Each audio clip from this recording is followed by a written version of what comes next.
Hello everyone, you're watching the channel Stories of Our Life. Friends, make yourselves comfortable. I wish you to truly enjoy listening to this life story. Josiah walked out of the marriage registry office and breathed in some fresh air. That was it, he was free now. Only did he need that freedom? The man slowly raised his head and looked up into the sky. The piece that hung as a blue spot between the high-rise buildings, yes, there in the sky, freedom. And here, cars, houses, hustle and bustle. You're in a hurry, you're running somewhere. It's all the eternal chasing of your lady fortune. So he was running all the time. He ran and did not notice how the most important thing, love, was gone from his life. And was it there now? He didn't even know anymore. No, and now he was not free, but alone. He and Kayla met at some party. He was an aspiring businessman, she was an aspiring actress. There was an immediate spark between them. Then there was a wedding at one of the best restaurants in their city 6 months later. Josiah may have wanted something simpler, but could he tell that to his beloved? Kayla was waiting for a fairy tale, and she got it. Then family life began. Of course, Josiah imagined it a little differently. He wanted his wife waiting at home, dinner on the table and all that. But it turned out differently. Kayla was out till night at the theater, on weekends she was somewhere with her bohemian hangout. Josiah didn't have a hot dinner or a warm bed. She used to say in response to all her husband's reproaches, "I have to find a producer. There is no other way in our profession. You cannot pay me for the main role." They had scolding and scandals, but Josiah too loved his spoiled girl, so he continued to endure. There were also vanity notes playing at heart. When he appeared at dinner parties with his beautiful wife, all the guests simply dropped their jaws. Yeah, that's his wife. A few years later, Josiah was firmly on his feet in a few years. He was able to expand the business, find partners and investors. His construction company was now the most famous in town. Now Kayla didn't have to look for producers. Josiah could pay for everything himself. And he paid, and Kayla shined in the theater. A few times she even starred in some TV soap operas. His wife was happy. And Josiah was happy, but something was missing. They had moved into their mansion by then. They had a full staff of servants and lots of money. But there was still something missing. Josiah realized that what was missing was children.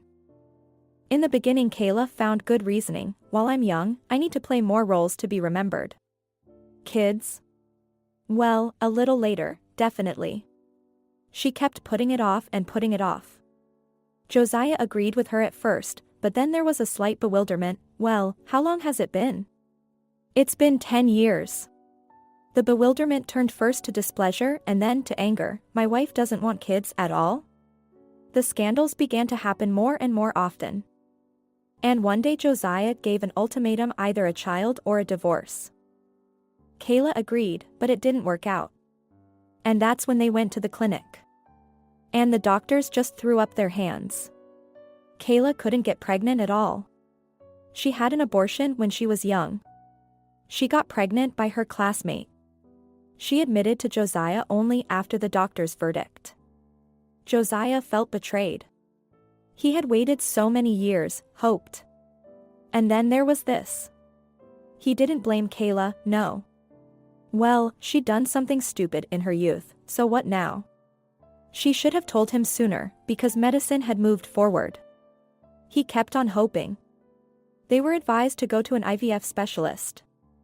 There they had hope. Josiah rejoiced about it. And Kayla only pretended to be happy, though she was often thoughtful. She was the first to talk about a surrogate mother. Josiah didn't want to hear it at first, but Kayla convinced him again. Honey, you understand, if I have this kind of problem, will I carry our baby after IVF? The doctors themselves say there's a 50% chance of pregnancy. I would have to go through excruciating procedures, drink hormones. It might not work, and I'll get fat and ugly. Not to mention the fact that I'd have to give up my profession. But you'll stop loving me, too.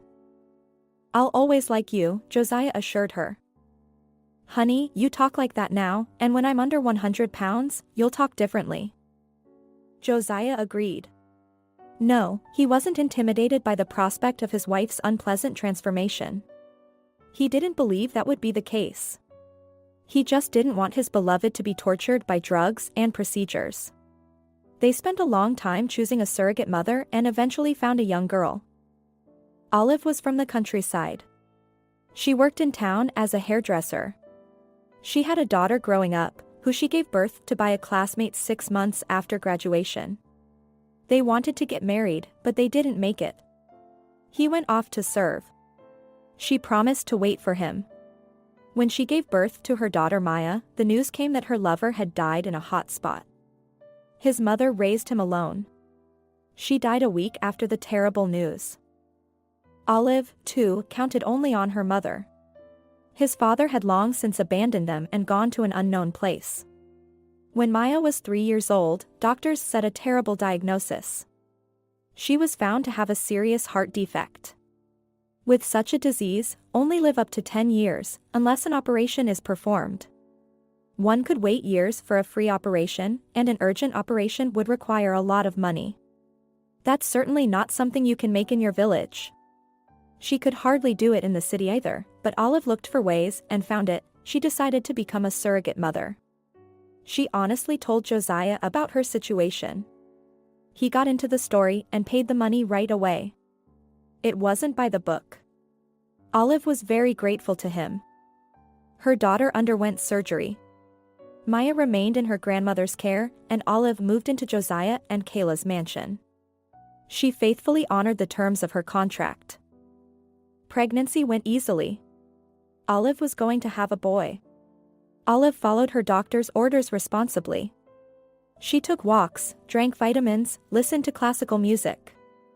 In the evenings, Joziah was interested in her affairs in the evening, and Olive gladly talked about the day's events. Kayla was also sometimes present during these conversations, but she was clearly not interested. She was in her own thoughts. Kayla was thinking about a new production, a new script. She became kind of thoughtful and even angry as time went on. She was annoyed by Olive's talk about vitamins, hemoglobin, oxygen levels, fetal heartbeat. Kayla tried to shift all of Joziah's attention to herself. Why are you picking on the girl? Let her get more rest. She told him softly, kissing him on the cheek and drawing him away. Nothing foretold trouble, but she appeared to be close at hand. That time Joziah left for a new construction site in the next town. Kayla called toward evening. He didn't immediately realize what had happened through her tears. And when he understood what had happened, it turned cold inside him with horror and grief. Olive was gone. A day later, when Joziah returned home irritated and confused, the police called them. They found a burned-out car outside of town, the same license plate number Olive had driven away in.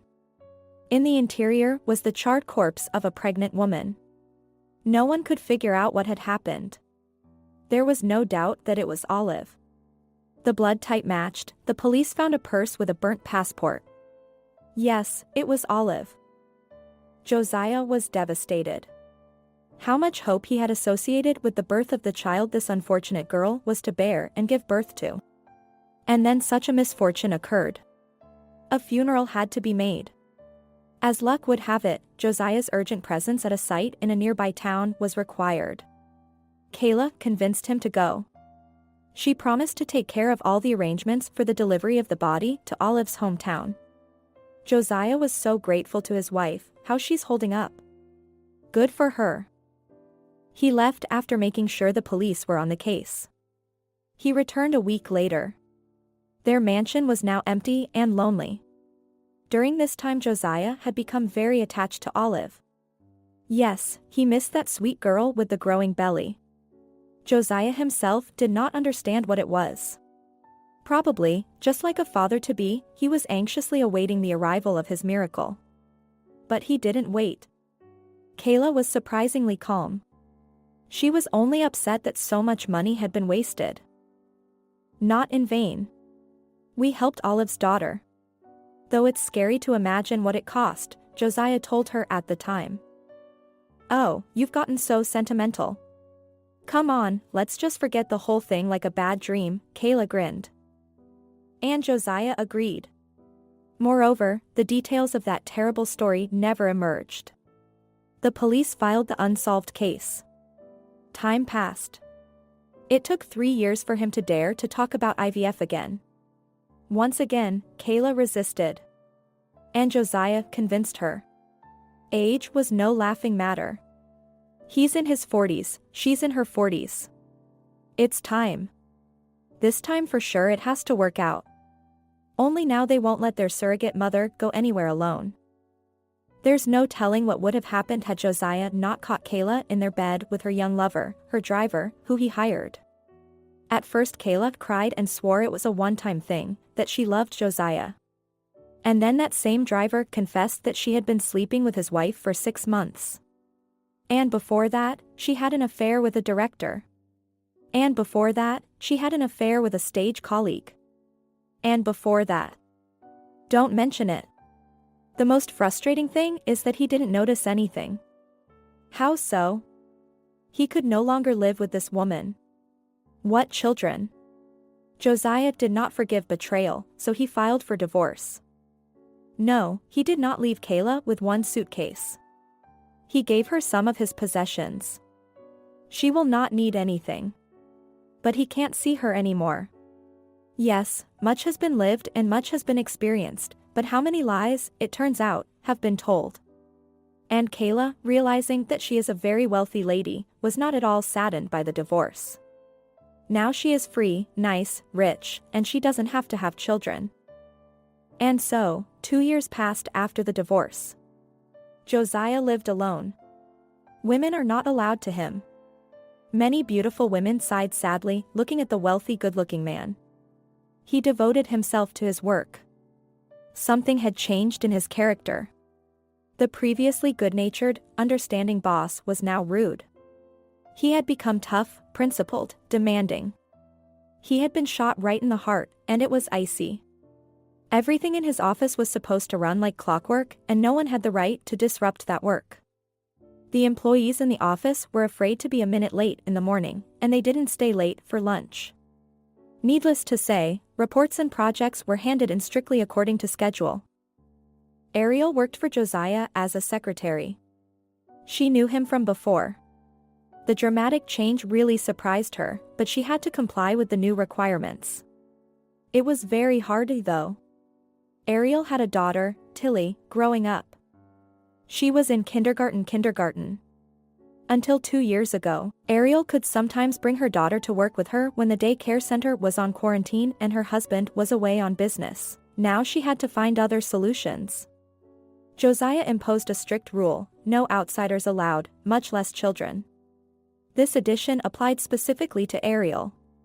The boss was paying enough money, so to break this rule was the height of insanity. But that day it all went wrong.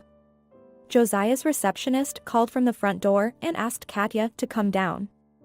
She saw a young woman and a little boy about 5 years old. The woman was so thin that Ariel involuntarily thought she was sick. "Excuse me, are you Joziah's secretary?" the stranger said timidly. Yes, Ariel nodded and stared at the woman. "Please take the boy to him," the woman's voice trembled. She wiped away a tear that had come up, and cradled the child frantically in her arms. Then she uncrossed her arms and gently nudged him to Katya. "That's his son." "Son?" Ariel's eyebrows stopped somewhere near the middle of her forehead. "But..." "It's his son," the stranger interrupted her and held out the envelope. "Take it. Give it to him. He'll read it and understand." She lowered her eyes, then abruptly threw herself at the boy, embraced him, kissed him, and rushed away toward the exit. The boy was about to run after her, but then as if he remembered, he turned back to Ariel. "Auntie, take me to my dad," he said, and timidly held out his skinny little hand. "Well, let's go," Ariel replied confusedly, looking after the fleeing woman. She twirled the envelope, shrugged. "Ariel, should we call the police?" the security guard, who had heard the whole conversation, called out to her. Let Josiah decide that, the girl replied, looking thoughtfully at the child. She caught herself thinking that the baby did look a lot like her boss. Ariel took the boy by the hand. They headed for the elevator. How I want to see the boss's confused face, Ariel grinned a little gloatingly to herself. You can't take children to work. Here's a present for you. In the waiting room, Ariel set the boy down on the visitor's couch, gave him a pen and a piece of paper. The child looked upset, holding back from crying with all his might. Apparently, the unexpected departure of his mother had really upset him. He held on. What's your name, baby? Asked Ariel and stroked the boy's head. Declan, he whispered faintly. What a nice name you have, the secretary smiled, and then pulled a candy from her pocket. There you go, that's for you. Thank you, the boy said just as quietly, took the candy, unwrapped the wrapper, ate it, and looked around for an urn to throw away the wrapper. Give it to me, Ariel held out her hand, noting how well-mannered the boy was. Ariel went about her business, constantly thinking to herself and occasionally glancing in Declan's direction. I wonder how it is that our crystal-clear boss could make a child out of wedlock? The baby is about 5 years old, like my daughter. So Josiah was married then. And then he divorced his wife because she betrayed him and cheated on him. And himself? Josiah's good, too. That girl in the lobby, she was a mouse. And how did the boss look at her? After all, Kayla, his wife, was 1,000 times more interesting. At the same time, Declan was painstakingly scribbling something on a piece of paper. Ariel was deftly tapping on the keys of the keyboard. Everyone was busy doing his own thing. When the door to the reception opened, the woman and the boy turned their heads at the same time. Ariel blushed slightly when she saw Josiah, as if he might have overheard her thoughts. Declan startled and froze at the sight of the unfamiliar uncle. Josiah shifted his gaze from Ariel to the boy in surprise.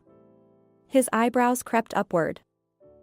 What does that mean? He finally said rather stiffly. Ariel, you know that children are not allowed in our office, and if you have no one to leave your child with, we will have to say goodbye. Ariel, hearing such words, only smiled and shrugged. Josiah, it's not my baby. Especially, I have a girl. Then whose is it? The woman who called me down said it was yours. Hearing this, Josiah looked at Ariel with a surprised look. Mine? What nonsense.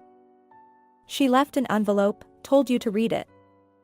Ariel held out the envelope, inwardly rejoicing. She had certainly treated her boss well, but lately he had become like a soulless machine. Josiah took the envelope, looking visibly worriedly at the boy. Something twitched in his face. He noticed, too, that the little boy looked exactly the same as he did in the baby pictures. Or was he confused and did all children look alike in some way? Okay, let him sit there. I'll be right back. Josiah jerked open the door to the study and, as if apologizing, repeated, I'll be right back. The door shut behind him. Ariel smiled at Declan, who was clearly startled. Why is Uncle slamming doors? It's all right, kid. It'll be all right, the woman winked.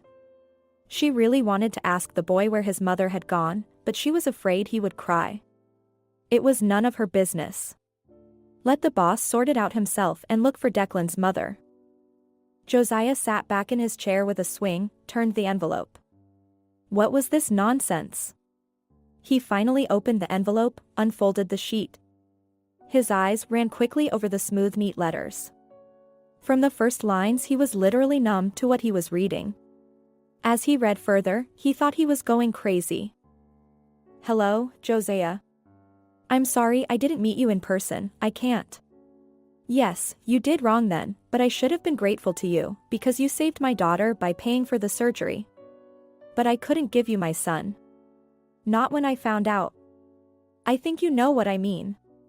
I'm sorry. I thought I could raise 2 children on my own, I was even good at it, but the damn disease. I'm probably going to die soon. Maya will be taken care of by my mother.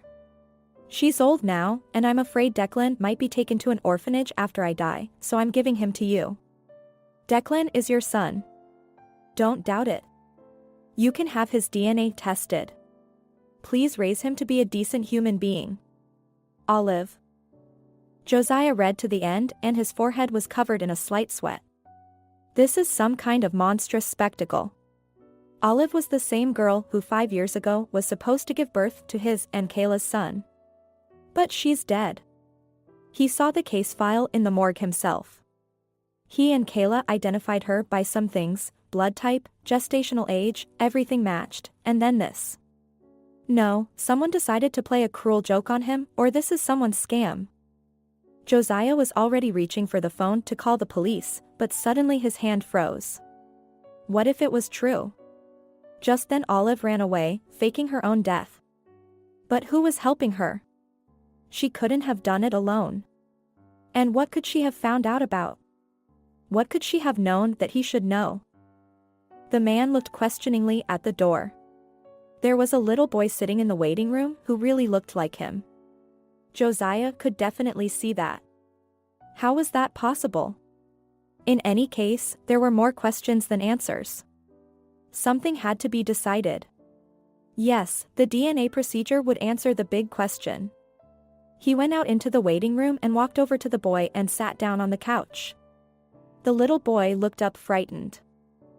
"Are you my daddy?" he whispered softly. Joziah shrugged his shoulders.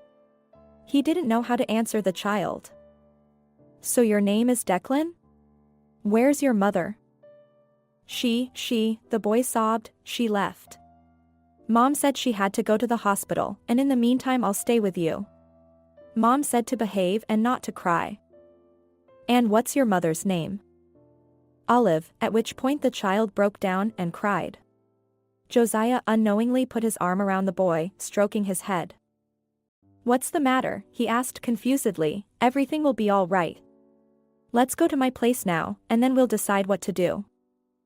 Ariel watched silently from the sidelines and only wondered. The boss, such a dry and stern man, suddenly spoke so kindly, so humanly. This was her old boss as she had known him before. After making the necessary arrangements, Joziah and Declan left the office, leaving the staff only to wonder who the boy was. No one expected that boss could conceive a son on the side. And no one even remembered the surrogate mother. Few people knew about it, though. Before starting the proceedings, Joziah decided to find out if the child was his.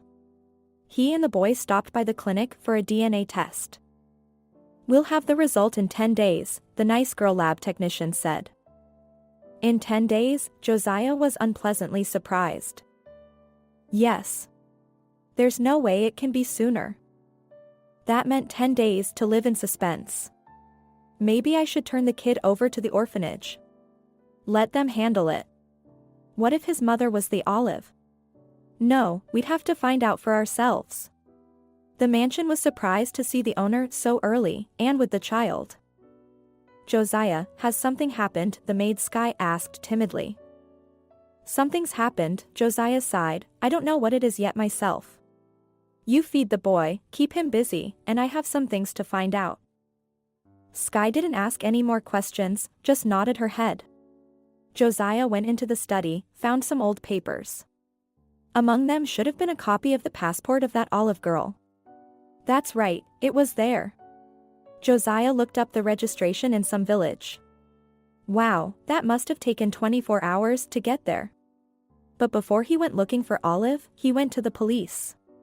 He had to find out the details of that unsolved case, who had really been found.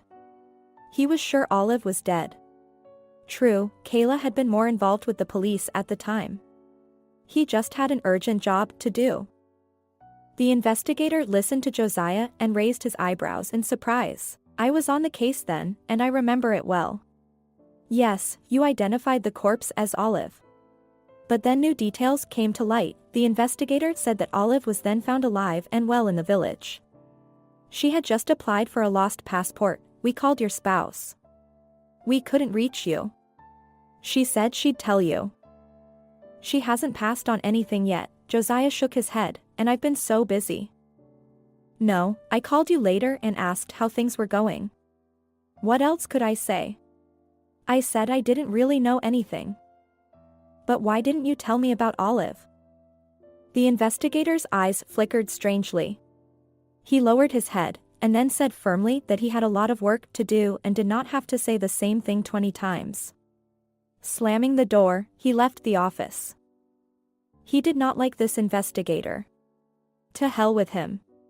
The main thing was that Olive was really alive and now he had to find her, so she could explain to him personally what it was he knew and why she had run away. And then he stopped, another thought burned him. So Kayla knew Olive was alive and she was hiding it. What the hell was that? It was urgent to talk to his ex-wife. But her phone wasn't answering. And when he arrived at the apartment he had bought for Kayla as a payoff, he didn't go any further than the locked door. He knocked on the door, rang the bell in vain. "What are you doing here?" An elderly woman looked out of the apartment across the street. "I'll call the police." "I just came from there," replied Joziah tiredly. "Do you know where the landlady is?" "And who are you?" "Ex-husband." "Ex, that's how Kayla left. She's been on vacation somewhere in the Arab Emirates for a week now." The grandmother looked at Joziah with some disdain. "She's found herself a nice man. He is her boss and he loves her a lot. So they left together." "I'm glad for her," Joziah replied with a chuckle. "And when is she coming?" "So I don't know. She doesn't report to me." Joziah went down the stairs, and the woman next door kept muttering something in his wake. Here, he left such a nice woman, and now he's running around. Serves him right. And Kayla's a beauty. He plays in the TV series. The husband came to his senses. It's too late. All these men are the same. Joziah from Kayla's house stopped by a children's store and asked the saleswoman to pick out clothes for a boy about 5 years old. "He's like this," Joziah explained on his fingers. The girl nodded understandingly, smiled, and soon 2 full bags of clothes were on the register. "Maybe you need more toys," the girl suggested. "I don't know what interests them at that age," Joziah wondered, and his gaze stopped on a trinket. "No, that's for babies." She followed his gaze and laughed. "Here, look, here are cars, robots, airplanes. We have a new model. Helicopters with remote control. I think your boy will be delighted. I bought mine, so he and my husband are almost climbing into the fray." "Did your husband like it?" "Yeah, he's quite a boy. Only he's over 30 years old. I'm sure you'll like it too." "Go ahead." Joziah bought both a helicopter, some cars, and a couple of obscure robots. Already leaving the store, laden with packages, he sadly thought, and if Declan mine? How much I had missed. Yes, rattles and pyramids, it's probably also so interesting. The final chord was a trip to the candy store, where Joziah bought a huge cake. When he returned home with all his purchases, Skies Maid marveled. "That's a lot of stuff." Chef Samantha was even a little offended. Couldn't she bake a cake like this herself? And anyway, it's not good for the boy to have sweets," she grumbled. "I fed him chicken soup and cutlets. And I gave him juice, too." "He ate it all," smiled Joziah. "He pecked like a sparrow," sighed Samantha. "He eats very little. And in general, he's a good boy." "Joziah, will you make it clear to us, is this your boy?" "Samantha, I don't know yet myself." Joziah shook his head. The cook nodded her head understandingly. Though she honestly didn't understand anything, and neither did Sky, who preferred to mind her own business. But she honestly dealt with the boy. She even enjoyed interacting with him. Such a sweet, well-behaved child. And on the owner so similar. What was the story? Everyone was interested. But it was none of their business. Declan, meanwhile, was watching cartoons in the living room, laughing while watching the adventures of the characters. He did not notice anyone around him. The kid seemed to have forgotten what he was going through or was just distracted. On seeing Joziah, the smile disappeared. "Hello," he whispered shyly. "Hello," Joziah smiled and lightly touched his head, stroking it. God, what silky hair and eyes. It's like he's looking at himself as a little boy. Josiah swallowed the sudden lump in his throat. There's no need for expertise here. He can see that the boy is his. Josiah sat down next to the child. Are you watching cartoons? Yes, the child answered faintly. Declan, what are you doing? Astonished Josiah. Are you afraid of me or something? I don't know, the boy admitted. Don't be afraid, I won't hurt you. Josiah hugged the boy. Listen, I need to talk to your mother. Do you know where to find her? I don't know. Where did you live? In Winfield. That's right. That was the name of the village on Olive's passport. And who did you live with? With my mother, my grandmother, and Maya. Do you miss them? Josiah looked at the boy. Well, don't worry. Things will get better. By the way, I bought so many things there. Shall we go and have a look? And more toys. As the girl at the toy store said, Declan liked the helicopter best of all. His eyes lit up, a smile appeared on his face. Josiah also liked to launch this plastic machine. In short, they had a lot of fun, almost broke an expensive vase in the living room. Even if it did crash, it's not much trouble, Josiah laughed, and with him Declan, who was now unafraid of this big stranger uncle whom Mama had told him to call Papa. The servants, on the other hand, were mildly shocked. Never had they seen Josiah fooling around like a boy. In the evening, while putting the boy to bed, Josiah read a story aloud for the first time in his life. With such pleasure he turned the pages, himself immersed in the adventure. Declan's eyes were slipping. Sleep, son, Josiah whispered and adjusted the blanket. Son. What a sweet word that turns out to be. And he slept the sweet sleep of a baby that night. And in the morning he woke up with the exact idea of what to do next. We must go to this Winfield and right now. Finishing his business at work, leaving Declan in Sky's care, he went in search of Olive. It was possible to get by train, but Josiah decided to go his own way. Halfway there, he would rest at a roadside inn and be on his way. Driving confidently, he could not forget Declan's eyes as he said, "Goodbye." "Are you leaving me, too?" the boy asked, sobbing. "Don't go. We played so well together." "I'll be back, baby." Josiah hugged the boy and kissed him soundly on the cheek. "Just a few days and we'll be together again." Together. Yes. Now Josiah was sure that he would not part with the boy. It was his son. The DNA results weren't in yet. And what new things would he see there? Declan is his son. He can feel it. Grandma Madeline got up early that morning to make pancakes for her granddaughter. She loves them very much. And today Maya had a big event at school. Her granddaughter is in a recitation contest. Such a good poem. She learned a long one, something about friendship, about loyalty. Olive picked it up for her, and together they learned it, but her daughter had to leave and took Declan with her. The old woman sighed heavily and wiped away a tear. Why are they so unlucky? She and Olive, all her life she was alone, and her daughter had to. Olive, and it's hard to understand why she's being punished like this. She's so nice and sweet and hasn't hurt anybody in her life. But she had to face such problems. Will she never see her grandson again? Grandma Madeline burst into tears. Why did they have to go through such an ordeal? Oh, Olive. I wish God would hear my mother's prayers and remove the trouble. The old woman sighed heavily, wiped away her tears. Sighing either from physical pain, that all joints twisted, or from mental pain, she took up pancakes. Soon she was a little distracted and was deftly flipping pancakes in a pan. Hi, Grandma, a blonde girl about 10 years old came into the kitchen. It smells so good in here. There's a pile of pancakes waiting for you. Go on, wash your face and get into school, because it's almost time for school. I ironed your uniform and made bows for you yesterday. Shall we wear bows? Of course. The teacher said it's formal wear. The girl nodded. Soon Maya was happily eating pancakes. And Grandma Madeline, propping her cheek, admired her granddaughter. She's growing up beautiful. She looks like Olive. Grandma, will you come to see me? Maya asked, drinking the last pancake with aromatic herbal tea. Of course, I'll support you. Just don't worry there. Read the way you and your mom used to.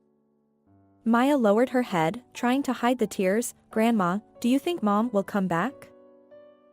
She will. Grandma Madeline nodded vigorously. I ask Nicholas the miracle worker every day. And Declan? Maybe she shouldn't have taken him with her. Granddaughter, Mom's right. It's better this way. We'll all get together again. Now it was Grandma Madeline's turn to wipe away her tears. But she quickly came to her senses, got up on a stool with difficulty, and went into her room. She had to get her granddaughter ready for school. And after crossing her granddaughter afterwards, the old lady knelt for a long time near a small icon. What did her heart pray for? What was her soul weeping for? And Nicholas the wonder worker, nonchalantly looking from the icon, listened and understood. Could he help? Only the Lord God could decide. After weeping and calming down, Grandma Madeline went to school.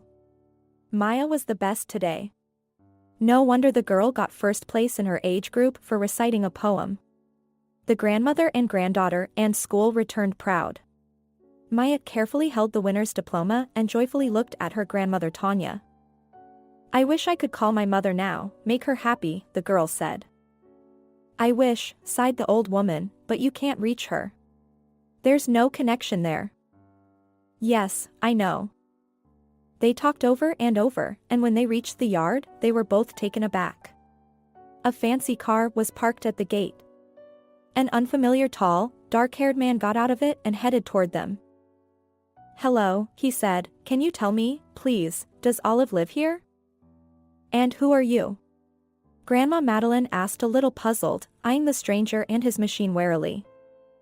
My name is Joziah. I am an acquaintance of Olive. I'd like to talk to her. Joziah, the old lady was surprised and grabbed her heart. You're the one. I don't know if you're the one or not. Joziah was confused by the older woman's reaction. Do you know Olive? That's my daughter, the old woman admitted. My name is Madeline. What are you here for? She's gone to see you, and she took me to see you. That's why I'm here. I can't understand anything. Where is Olive? Answered Joziah impatiently. I need her to explain it to me personally. I thought I had no child all these years, and now there's a son. Call Olive. She's not here, Madeline replied quietly. And you really don't know anything? What? I don't know, shouted Joziah almost pitifully. Then he added, explain it to me. Let's go inside, replied the old woman with a sigh. I need a break. Maya, run, open the door. The girl, looking curiously at the unfamiliar uncle, ran forward into the courtyard. The old woman and her guest followed her. Joziah looked around with interest. God, how miserable everything is here. The fence was crooked, a structure at the back of the yard. Probably a barn, the roof of which had sagged. And the house itself is old. It is visible, there is no a man's hand here, and there is not much money. Though it is clean, the grass is mown, flowers grow in beds in the yard. The house did not smell of prosperity either, everything was old, but neat. Madeline's neat grandmother showed her guest into the kitchen, sat him down at the table, and put the kettle on herself. She was silent. Joziah was silent, too. Both did not know how to start a conversation. Maya peeked in and immediately ran out. Is that Olive's daughter? I remember her saying, Joziah asked awkwardly. Yes. That's our Maya. Thanks to you she lives, said Madeline with a sigh, but at least you did a good deed. Why did you do this to my little girl? How? Cried Joziah, everything was fair. You know about surrogacy. I know. I was against it at first, but Maya had to be saved. I agreed with my daughter. Who knew that you would cheat her like that? Declan is our joy, though. Everything was fair, she's carrying our child, and we're even. And what did she do? She ran away and faked her own death. Faked her death, the old lady sat down on her stool, pale with surprise. Olive certainly didn't do any such thing. I would have known. You're talking trash about her. But you and your wife took advantage of the silly girl. How did we take advantage? Olive understood that she was excuse me, an incubator for our baby. And she basically took him for herself. Is that how it works? And that's after we paid her. Don't you really know anything? The older woman said thoughtfully. You should ask your wife then. I can't. She and I are divorced. She went away. And then they brought me a child at work, a letter from Olive, which I didn't understand. You can't imagine the shock I got. I thought Olive and the baby had died in that car. I don't know anything about the car. But listen about Olive and the baby, if you don't know. My daughter told me everything when she came back to the village with her stomach. She cried on my shoulder, and I listened and cried too. Such rich people. Why do they think they're allowed everything? Speak up already, pleaded Joziah, and Grandma Madeline began her story. Olive went into surrogacy out of desperation. She had to save her daughter. And to be honest, she didn't realize the seriousness of what she was doing. She made it clear to herself that the child she was going to carry was a stranger. Yes, an incubator, but she would do anything to save Maya. When Joziah paid for the surgery while she was still early in her pregnancy, Olive worshipped him, too. It was a miracle. The young woman vowed to herself that she would never do anything bad to him, that she would have the baby and give it to him. As time went on, the baby was developing. All was well. Joziah turned out to be a wonderful man. He took an interest in Olive's affairs. They often talked in the evenings. Olive noticed that Josiah's wife, Kayla, was tense, but she was cool about it. There was nothing between her and Joziah. Kayla wasn't interested in the baby because she was carrying it, when Olive would give birth and her maternal instincts would kick in. But Olive got her maternal instincts up first. The longer the term grew, the more she realized how hard it would be for her to give up her baby, the one who was now under her heart, kicking under her ribs, turning over in her belly. She remembered the main thing: the baby was not hers, and she had already received payment for it. Her baby girl was alive and well. That morning Joziah was away on business in another city. Olive was going to the clinic for another checkup. Kayla was going to take her. When Olive was ready, the landlady peeked into the room. Are you ready? She asked Kayla dismissively. Yes, I'm ready. Kayla grinned something and walked into the room, closing the door behind her, standing across from Olive and staring at her mockingly with her arms crossed over her chest. So you're ready to give us your baby? Your baby? Olive was confused. It's your baby. Stupid. It's your baby, Kayla grinned. They fertilized your egg, not mine. How's that? There's a pact. Olive's heart raced. That's right, the contract, and it's what you're going to give us the baby anyway.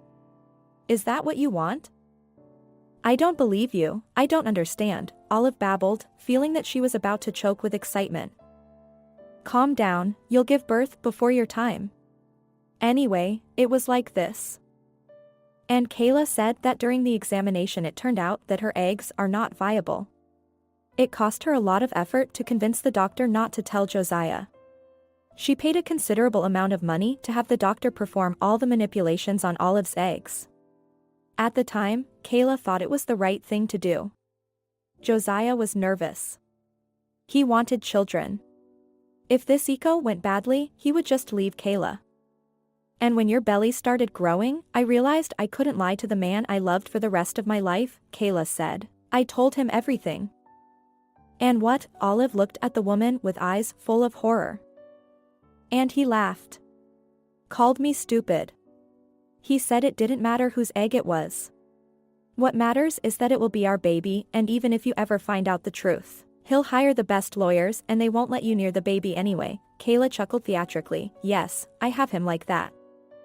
Why are you telling me this now? Whispered Olive. I might not have known. But now you do. And it's up to you, Kayla shrugged. You see, I realized that I could never love this child. This whole thing with Eco, my husband's initiative. We lived so much together. And we will continue to live that way. What do I need? Diapers, diapers? I'm made for love and the stage. It's all so drab. So I've decided to give you a chance to disappear quietly. Do you want this baby? Of course I do. I'm carrying him under my heart. Not knowing he was mine, I loved him more than life. And now I can't give him up, Olive said just as quietly. Are you telling the truth? Oh, my God. Of course I am. Did Josiah know it's my baby? Of course I confessed. I'm telling you, it doesn't matter to him who the mother is. All that matters is that we're going to be together. Don't you hear me? I don't want a baby. Go to your village, live there, raise him. You got the money. And the baby is a bonus for you.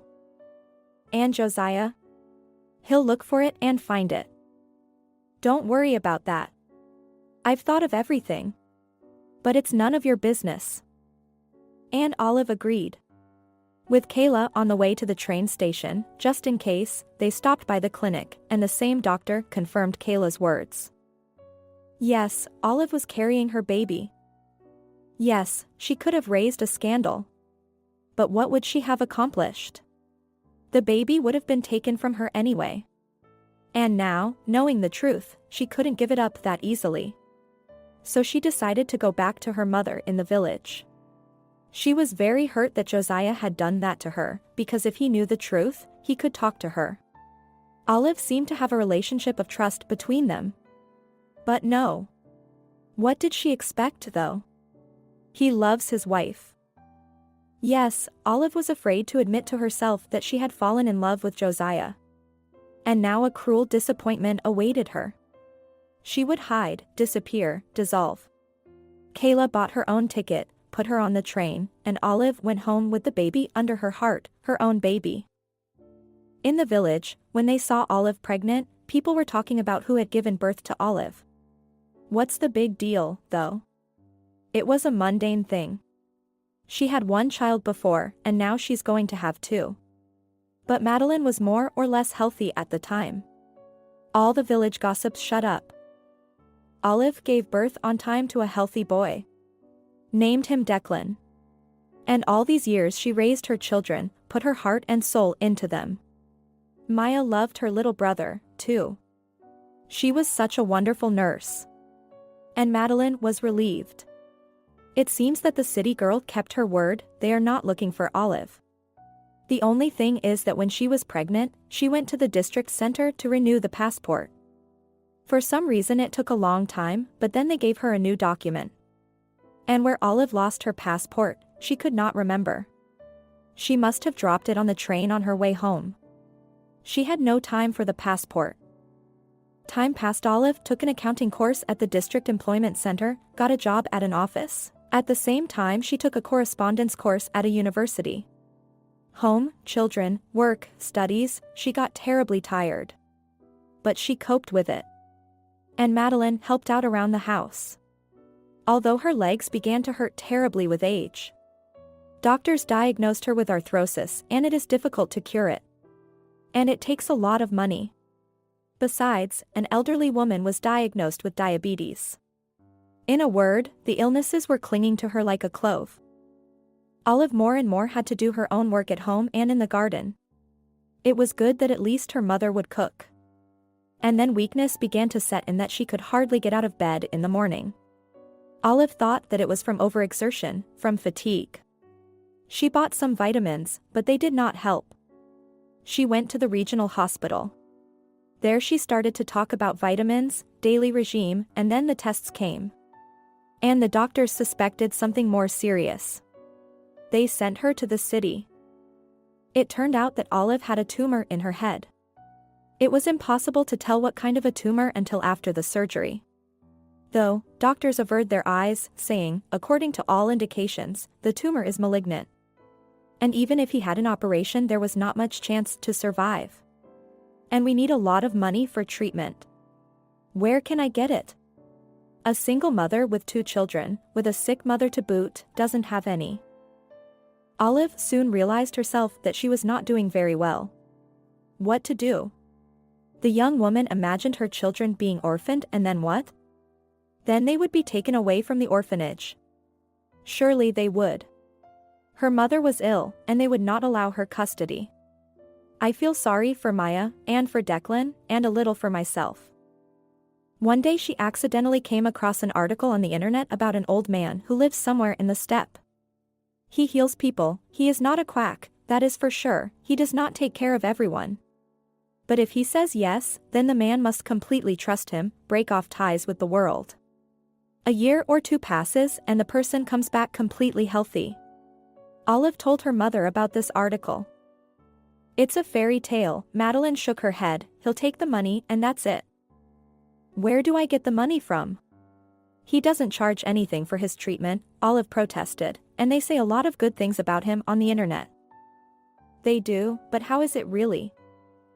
I won't know what it's like until I try it myself, Olive replied firmly, Mother, I've made up my mind. I'm going to look for this old man. Daughter, you're so weak. But while you still have strength, you have to try. But maybe you will agree to the operation? The doctors are not fools either. They're not stupid, but they've already written me off. Do you understand?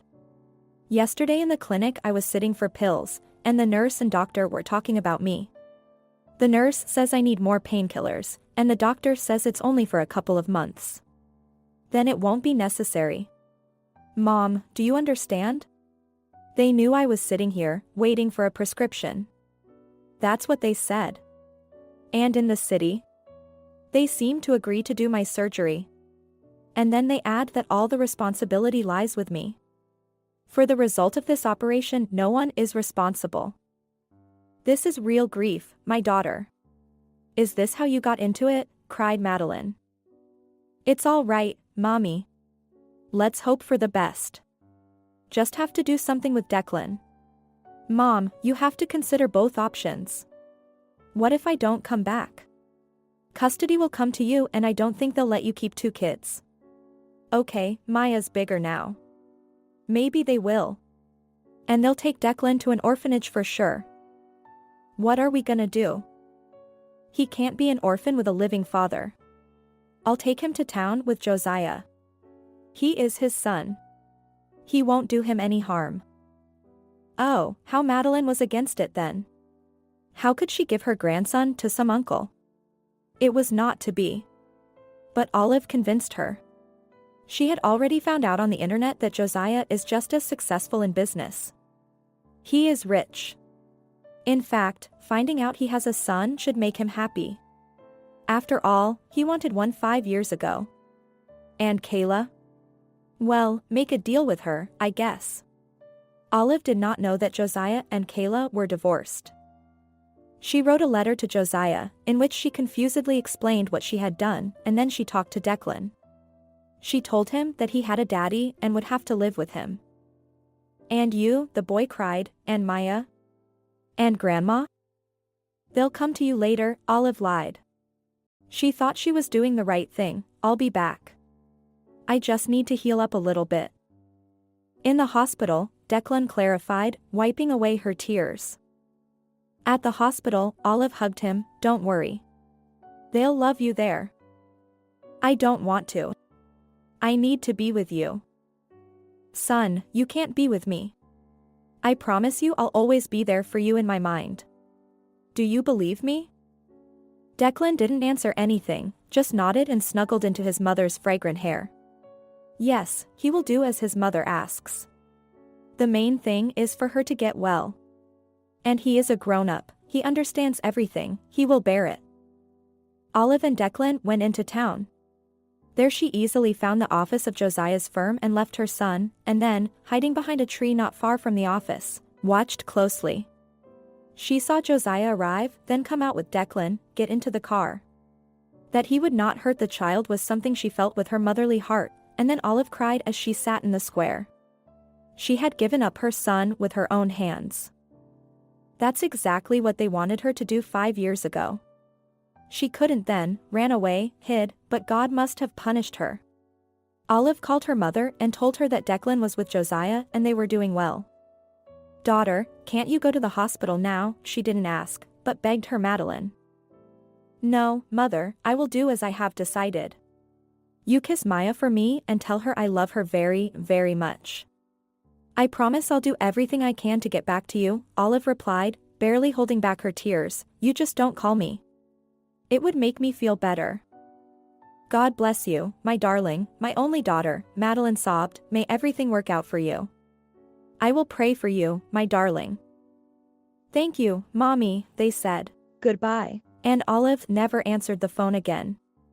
It was out of range. Apparently she had turned it off, so as not to end up hurting her wounded heart.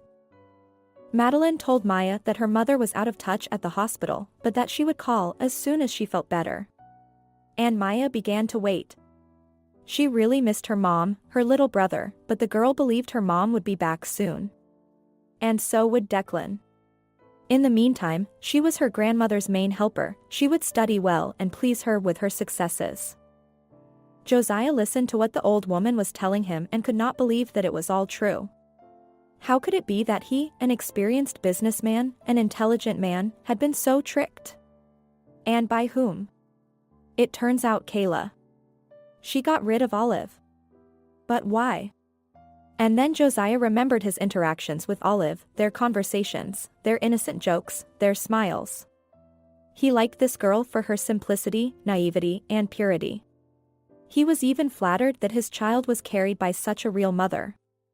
I remember he even asked Olive's permission several times to touch her belly, to listen to how the baby was turning there, moving a leg or a hand. Those were beautiful moments. One day Kayla saw such a scene and then started a scandal with Joziah, saying that he and the surrogate mother decided to have an affair. What kind of affair was it? Kayla did not understand his feelings about his father-to-be. He was just waiting for a miracle, but the miracle did not happen. Now Joziah understood why Kayla was terribly jealous of Olive but did not show it. And when she realized that the situation could go further, she decided to act. Had she persuaded the doctors at the hospital to commit a crime? "Is Declan really my son and Olive's son?" he said confusedly as he listened to Madeline's story. "You mean you didn't know anything?" Madeline wondered, too. "So your wife tricked Olive into saying you knew everything?" "I didn't know anything. And if I had known, I would never have taken the child away from the mother, and I would always have helped," answered Joziah firmly. "It was a mistake. Olive didn't talk to me then. Although I understand that she would not have been given. My wife made up a very clever combination." Joziah began to guess that the story with the burned-out car did not occur by chance. He had yet to find out everything. But that's for later. "Tell me, how is Declan?" Madeline asked pitifully. "My heart bleeds for my grandson." "Who did you leave him with?" "He's my housekeeper Kyra now. You don't have to worry. She's a very good person. She has children of her own, she knows how to communicate. Anyway, she'll be fine. I bought him some toys and clothes. Samantha, my cook, she promised to make all sorts of goodies." "He likes dumplings," came Maya's voice. The girl was standing at the door and appeared to be eavesdropping. "Maya," Grandma Madeline wondered, "why are you eavesdropping?" "But Declan is my brother. I should know." Maya looked up. "I'm worried, too." Joziah turned to the girl and smiled confusedly. "So this is the little one he helped 5 years ago. What a sweet little girl. How nice that everything worked out for her then." "Don't worry," Joziah waved at her, "come and join us. It's not as if we're strangers now. We should work it out together." "What is to be decided?" the girl asked cautiously. "How to help our mother. You see, she's used to solve everything herself, that's the way her life has turned out. She shouldn't have trusted me, but that's all right, we'll find her and help her."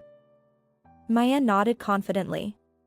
The girl guessed for the last few days that her mother had not gone to the hospital, something else had happened. And then she found her correspondence on the internet with some people who wrote to her about the elder, explaining how to find him.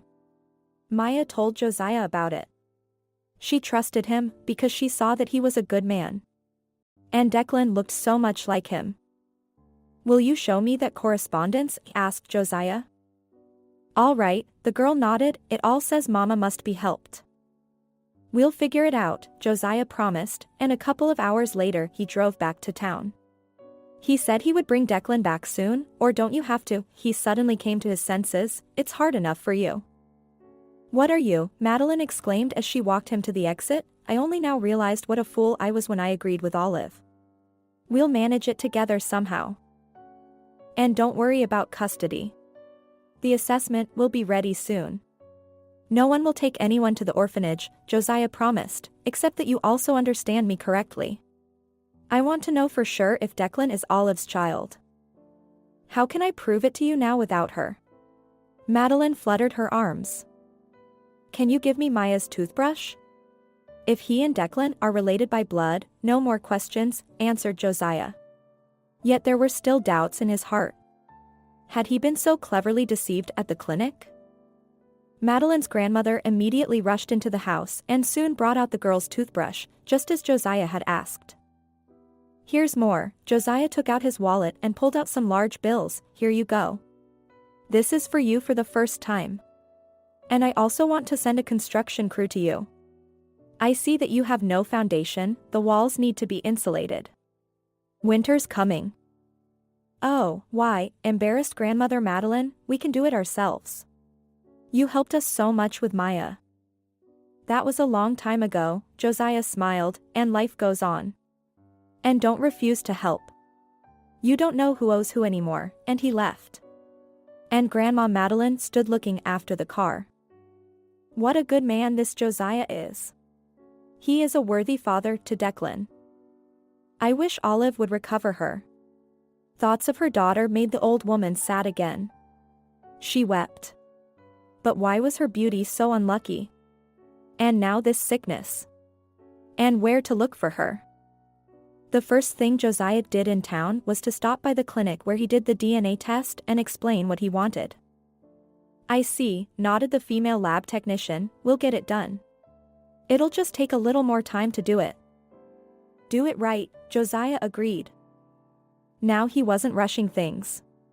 He just wanted to document everything. And his heart was already sure, Declan was Olive's own son and his. He arrived home while Declan was still asleep. Josiah was surprised, it was already about 1 p.m. And the baby was asleep. Sky was embarrassed, and then confessed, yesterday she let the boy watch cartoons late, and then fell asleep herself. Anyway, when exactly Declan fell asleep, she doesn't know. Josiah, you'll forgive me, but I have all the chores and the baby. And yesterday I wanted to go to my family, did not work, and because I also have children growing up. I can't work like this. Yes, Sky, I'm sorry. You're right. I've put too much on you, Josiah agreed, I'll get a nanny today. It won't be long though. I'll take Declan back to Grandma's soon. To Granny's? Yeah, that's how it is.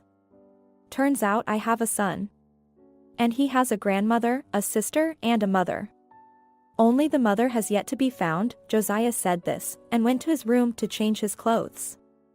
We had to go to the office. There was no time to rest. Sky remained standing there with her mouth open. Who was she? Declan's mother. But why guess? She'll find out in time. The first thing he did at work was summon Katya to his office. After asking her about her business, he moved on to the important question. Ariel, you have a child, don't you? Yes, a daughter, Ariel tensed a little. Did someone tell the boss that they had to take Tilly with them to the office yesterday? Another pipe burst in the nursery. Josiah, don't you swear. She wasn't bothering anyone here yesterday, she told herself. She told her, worriedly, about the pipe, about the tutor, about the fact that her husband was on a business trip, and that the nanny had another order. The supervisor only raised his eyebrows, and then smiled. Ariel. Do not worry so much. I'm not asking because you brought your daughter here. Of course, it's against the rules, but we all have force majeure circumstances. Everything is normal. Is the daycare working today? Yes, Ariel's jaw even dropped at this answer from the chief, which was infectious. Ariel, you said something about a nanny. Can you tell me where to find a good one? I need a few days. The agency does not want to go. I need someone I can trust, someone who really loves kids. I can recommend Lexi. I leave Tilly with her. She's nice. I just need to know if she'll be able to do it. Find out, please, I need it today. It's just for a couple of days. And preferably with accommodation. And yes, if your girl will have no one to leave at this time, then you can take her to my house. The babysitter can take care of too, right? That's for sure. Yes, she can. I'll call her now, and then, if necessary, I'll give you her coordinates. Ariel nodded.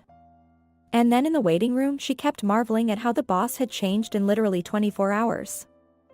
He was again, as before, open, smiling, human, as if that baby had had such an effect on him. And he was the one looking for a nanny for him. Lexi was free and agreed. Joziah liked the babysitter, a former teacher on well-deserved leave, but also very lively, active, modern. They met within an hour of Ariel's call and talked it over. Declan must like her. Afterwards, he started looking for Olive. First he called all the hospitals. Maybe she changed her mind and went to the doctors after all, or maybe she got sick in the street. But she was nowhere to be found. So she had gone to that old man. Joziah did not believe in these tales of miraculous cures and decided to go look for Olive. He could not explain himself for what purpose. After all, who was she to him? No one. Although no, she is the mother of his child, and he must have felt for this unfortunate young woman. She needs urgent medical attention. He would pay for her treatment as much as he needed to. And he also wanted to tell her, looking her in the eye, that he was not guilty of anything to her. Joziah looked at the picture he'd taken from his laptop at Madeline's house, Olive's correspondence with other people on the internet about this elder. He estimated the route on the plane, and then he'd figure out where to look.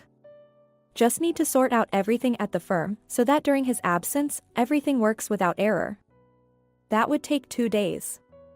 And then Declan must be taken to his grandmother, because Joziah knew that it is difficult for a boy in an unfamiliar environment, even if he would have the best nurse in the world. There is no one better than Grandma and Sis. Olive, why did you take the child out of the familiar environment? It makes sense, though. She did not believe in her cure, so she rescued her son from the orphanage. And she was right to do so. Otherwise, Joziah would have never known the whole truth and lived a lie.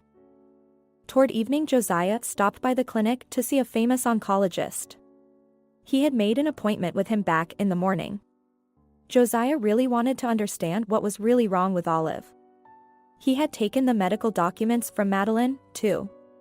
Olive had not taken them with her. This confirmed once more Josiah's speculation that she had gone to the elder, not hoping to return. She had simply left, so that no one would see her torment. And the elder was like a placebo. Might it help? Kaysen's doctor took a long look at Olive's scans, reading her medical notes. I understand why the woman was reluctant to operate, he said. After a short silence, the tumor is in a hard-to-reach place, and there is a high risk of affecting the optic nerve. It's not clear what kind of tumor it is. The girl's mother said that the doctors were leaning toward the possibility that it was a malignant tumor. At the same time, the tests are bad, headaches, weakness are all circumstantial signs. I need an operation. Can you do it? I can, but I have a waiting list a year in advance. Doctor, please. Kaysen thought about turning Joziah down. He couldn't, for it was his interlocutor's work that had built the new hospital building. I'm sorry, but this is quite an expensive operation. No, I won't take a penny, but the equipment, the materials, he finally said. I understand, Joziah interrupted him, I'll pay for everything. How much? The amount, of course, was decent, but Joziah was not embarrassed. Kaysen was embarrassed when he heard that the patient still had to be found. Gone, the doctor shook his head. What kind of people are we? Why do they believe all kinds of nonsense? It must be out of desperation. Your colleagues told her almost to her face that she didn't have long to live, pronounced Joziah. Thank you for saying otherwise. You're welcome for now. You will certainly look for her. Time is not working in our favor. Joziah walked out of the clinic both encouraged and alarmed. Yes, Olive could still be helped, but how to find her? And then he decided to change all his plans. He would take the first flight out. Declan will have to live at his house without his grandmother and Maya. Lexi will look after him. As much as she says Joziah will pay. And the business? He's doing well enough as it is. In the evening, while putting Declan to bed, Joziah gently kissed the top of his head. God. How wonderful it is to have a son. And in the morning he flew away, having made all the necessary arrangements at work. Besides that, Joziah remembered to tell and pay the construction crew to repair Madeline's house. He had promised. And in the meantime Kayla was returning from her vacation. The woman was a little disappointed with the trip. She had expected more from her new lover. He promised a luxurious apartment, romantic boat rides. Kayla dreamed of vacationing by the sea. After all, her next lover introduced himself to her as an Arabian sheik. He came up to her after the performance, gave her a mind-boggling bouquet, looked at her so lovingly that Kayla just drowned in the black pool of his eyes, but she also counted how much his wristwatch cost. When they lived in the capital, everything was super, the restaurants and the bed. Then Ahmed left, but he promised to send her a ticket to the Arab Emirates soon. He wanted to introduce Kayla to his country, to his family. And he made quite transparent hints about the marriage proposal. When the email with the plane ticket came, Kayla was rejoicing. Destiny had once again turned to her radiant face. And then lately everything became kind of depressing. There were fewer and fewer roles, the money that left her Joziah, almost no more. Where did she spend it? Yes, on a young gigolo, who left her not long ago. And here Ahmed. She's got it all ahead of her. What's all these soap operas and hackneyed performances? She'll be conquering Hollywood soon. Ahmed will help her. Things were not so rosy when she arrived in the United Arab Emirates. Ahmed at the airport did not meet her, sent a cab, and in a wreck she reached the hotel, a room which, it turns out, Ahmed rented for her. And it was far from a 5-star. Kayla was in mild shock. She waited for an explanation. How could she be treated like that? She is a star, a goddess, and he puts her in some ruin. Ahmed arrived in the evening and without further formality said that Kayla would be his third wife. Now they are going to go and meet his family. Kayla raised a scandal, but a blow to the solar plexus clearly tempered her ardor. Ahmed grabbed her like a sack of potatoes and dragged her out of the hotel. No one stopped him, though Kayla tried to shout for help. Everyone around her pretended not to notice anything. Ahmed brought her to an ordinary 3-room apartment, where one room was occupied by his 2 wives, another one by his 4 children, and the third was his bedroom. That's when Kayla realized that Ahmed is no sheik. He's just an ordinary office worker. He needed a third wife because his other 2 couldn't manage the household. He had 4 children, and one wife was pregnant again. Ahmed explained to Kayla that her duties would include washing dishes, doing laundry, and cleaning. And sometimes sleep with him. Even though you're old, he said with a chuckle, but once a month I'll let you be with me too. Kayla was outraged. How is that possible? She's an actress, a star. And she was turned into a waiting room attendant by a strange Arab. Kayla tried to make a scene, she even took a swing and slapped Ahmed in the face, but he was more agile. Moments later, the aftermath of his blow was red on Kayla's cheek. She cried through the night on the mattress that one of Ahmed's wives had thrown on the floor. And in the morning, the real horror came. Ahmed left for work with the door locked behind him. The 4 children, ages 10 to 2, were yelling, jumping, laughing, sometimes crying the whole time. Ahmed's wives were minding their own business, not thinking about parenting. But soon the pregnant one, apparently deciding to be a bit of an educator or some great educator, sat the kids down and started drawing with them. And before that, she brought and put a basin full of dirty clothes in front of Kayla, explaining with gestures for her to go to the bathroom and wash. Yesterday's actress, who became the third wife in an instant, was shocked, wanted to send this nasty woman, but realized that not only Ahmed knows how to unload her hands. She went to the bathroom in search of a washing machine, and there she was disappointed. There was no machine. The laundry had to be done by hand. Kayla could not take it anymore. How she shouted angrily, grabbing the mop. Everyone must have heard her. The wives must have had enough of her shouting, and then one of them took a key out of her pocket and opened the doors. Kayla realized she was being chased away. And that was salvation. But how do you find an embassy in a country when you're there for the first time?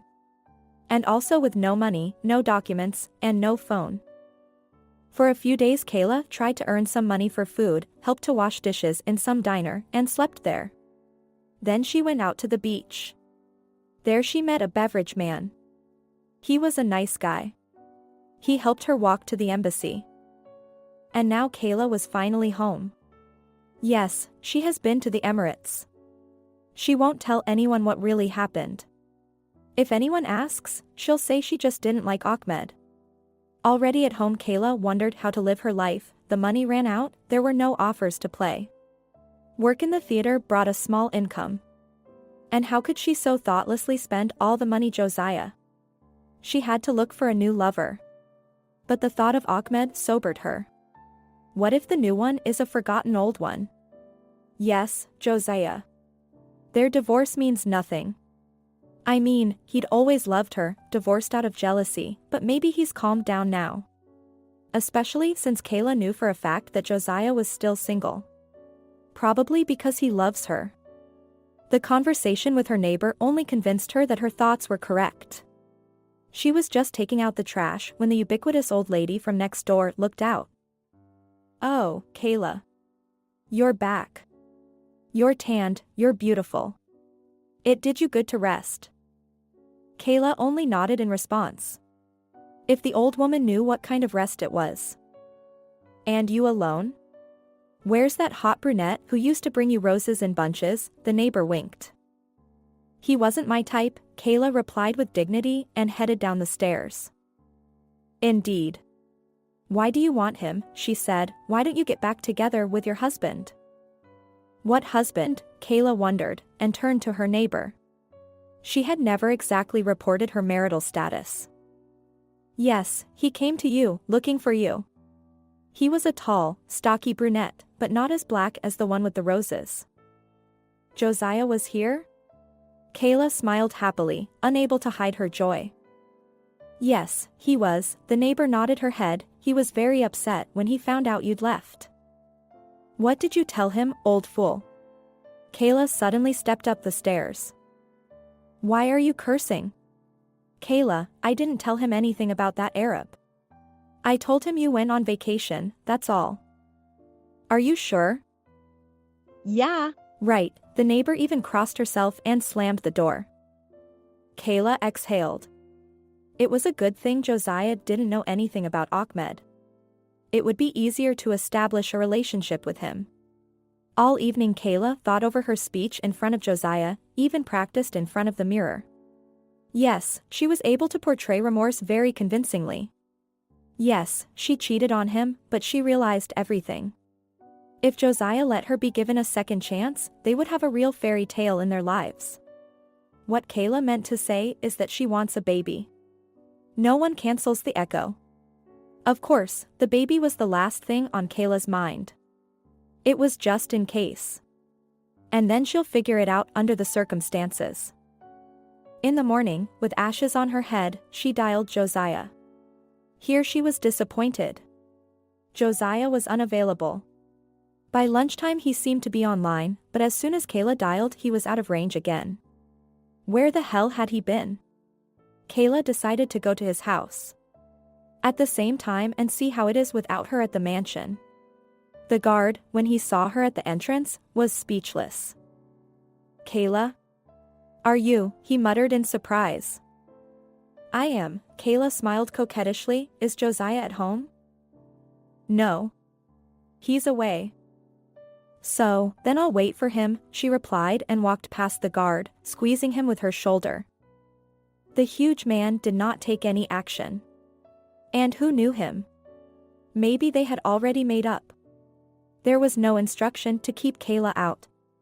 Kayla walked down the path to the house, noting that nothing much has changed here, the same beautiful, well-built, rich. And so she wanted to live here again. No one answered the doorbell for a long time.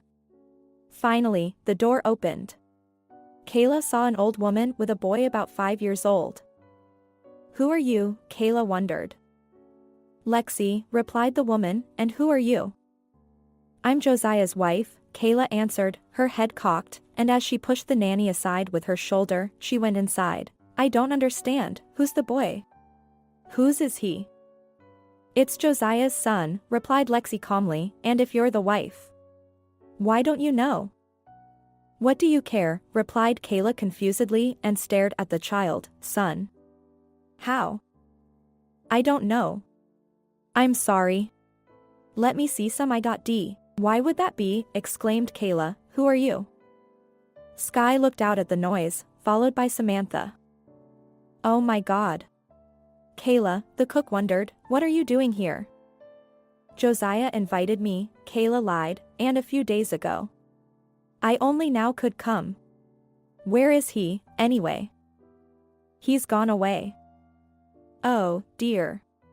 He said something." "Well, I'll just stay here for now. My room is free, I hope." And under the silent consent of the servants, she went to their former bedroom with Josiah. Kayla decided to act brazenly. She would fall at Josiah's feet, but beg his forgiveness. Only the boy, who's the kid? Where had he come from? A frightening conjecture pierced Kayla, but she decided not to act yet, to find out everything carefully. It seems that the boy is here alone. His mother is definitely not in the house. At the first opportunity, Kayla literally dragged the house helper into the room. "So tell me about the baby," she asked the maid. "I don't know," Sky shrugged, "his name is Declan. He's 5 years old." "What's his mother's name?" "Olive, I think." Hearing this, Kayla's heart ached. It was Olive again. How could she be here? It had all worked out so well the other day. "Where's Olive?" "At the hospital, I think." "Which one?" "I don't know anything." "You'd better ask Josiah." "I'll be sure to ask," Kayla grumbled. And afterwards, lying in bed, she reasoned. Even if this Olive would have some claim, Kayla certainly wasn't a competitor. So Josiah found out about her son. So what's the big deal? You still have to beg his forgiveness. He loved Kayla so much. No, Olive is no competition to her. On the other hand, it's a good thing she doesn't have to bring up the subject of children. There's already a son. That's not what's important. How to explain who was found in the car and whose body it was? She had nothing to do with it. The police got it wrong. And you can also blame Olive, as if it was her plan not to give up the child. Kayla's plan seemed pretty good. She'll improvise the details as she goes along. The main thing is to charm Josiah. And we also need to make contact with the boy so that Josiah sees how Kayla trembles for him. Anyway, Kayla was starting her main epic, and not on screen, but in life. She had to play it well. Her continued bland existence was in jeopardy. Except which clinic Olive, no one knew. Would she die? But that would only benefit Kayla. Olive stood in the vestibule. Now comes her stop, a small station. The train stands for 1 minute. The conductor looked anxiously at the pale-as-death passenger. "Are you ill? Should we call an ambulance to the station?" she asked Olive. "No, I'm fine," the girl replied, losing her temples. "I'm feeling better in the fresh air. It happens to me." "Are you sick or something?" sympathetically sighed the conductor. "That's the trouble. I had a son like that when he was younger, both on the bus and on the train, but he got better with age. And you cannot pass, right?" And she nodded. Olive. Let the conductor better think it was seasickness. Olive didn't want the sympathetic look to become pity. That's pity Olive certainly didn't want. The train stopped, and Olive struggled to get down. The conductor held her up. "Shouldn't we get an ambulance?" she asked again. "I'm supposed to be met." Olive even tried to smile. "Don't worry about it. It's all right. I am." "Don't be sick," the conductor replied from the carriage and waved her hand at Olive. "Thank you. And all the best to you," quietly replied the girl and smiled weakly in response.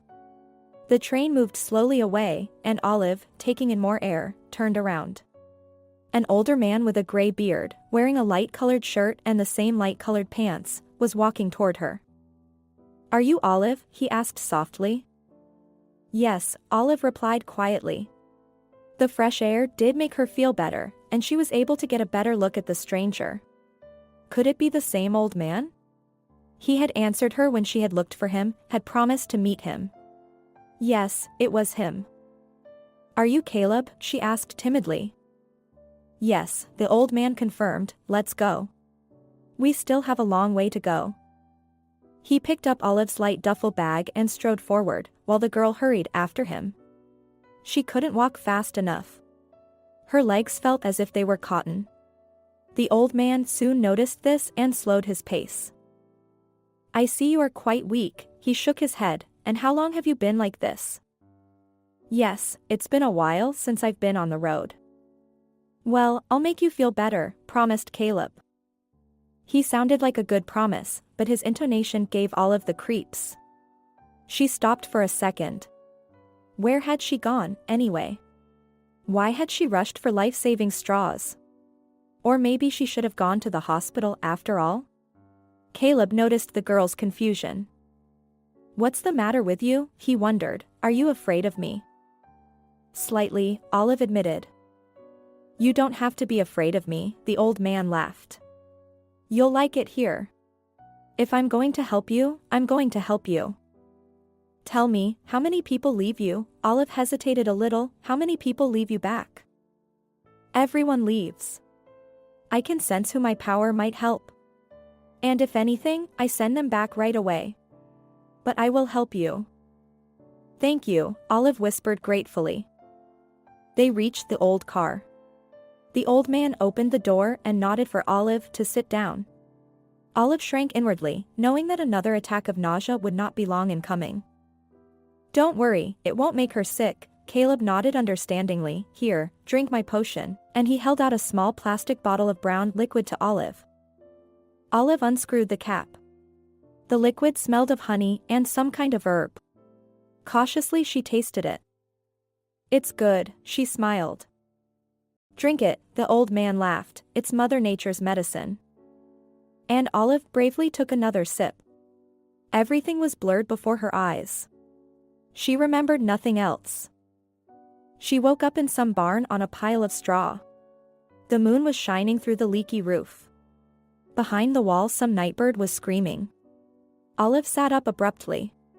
She felt dizzy, and already she felt habitually nauseous. Where is she? What had happened? Olive remembered the old man at the station, the car, the decoction bottle. Exactly. Something the old man had spiked. Oh, my God. Where the hell did she go? And more importantly, to whom? Someone on the opposite wall stirred. "Hey, you awake?" came a hoarse female voice.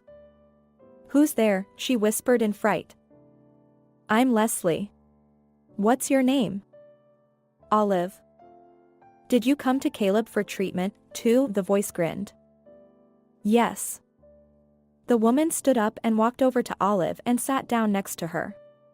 The girl could see her in the moonlight. She was about 40 years old. Long blonde hair, big eyes, painfully thin. Leslie was dressed in a white shapeless hoodie. Olive lowered her eyes and realized that she was wearing the exact same garment.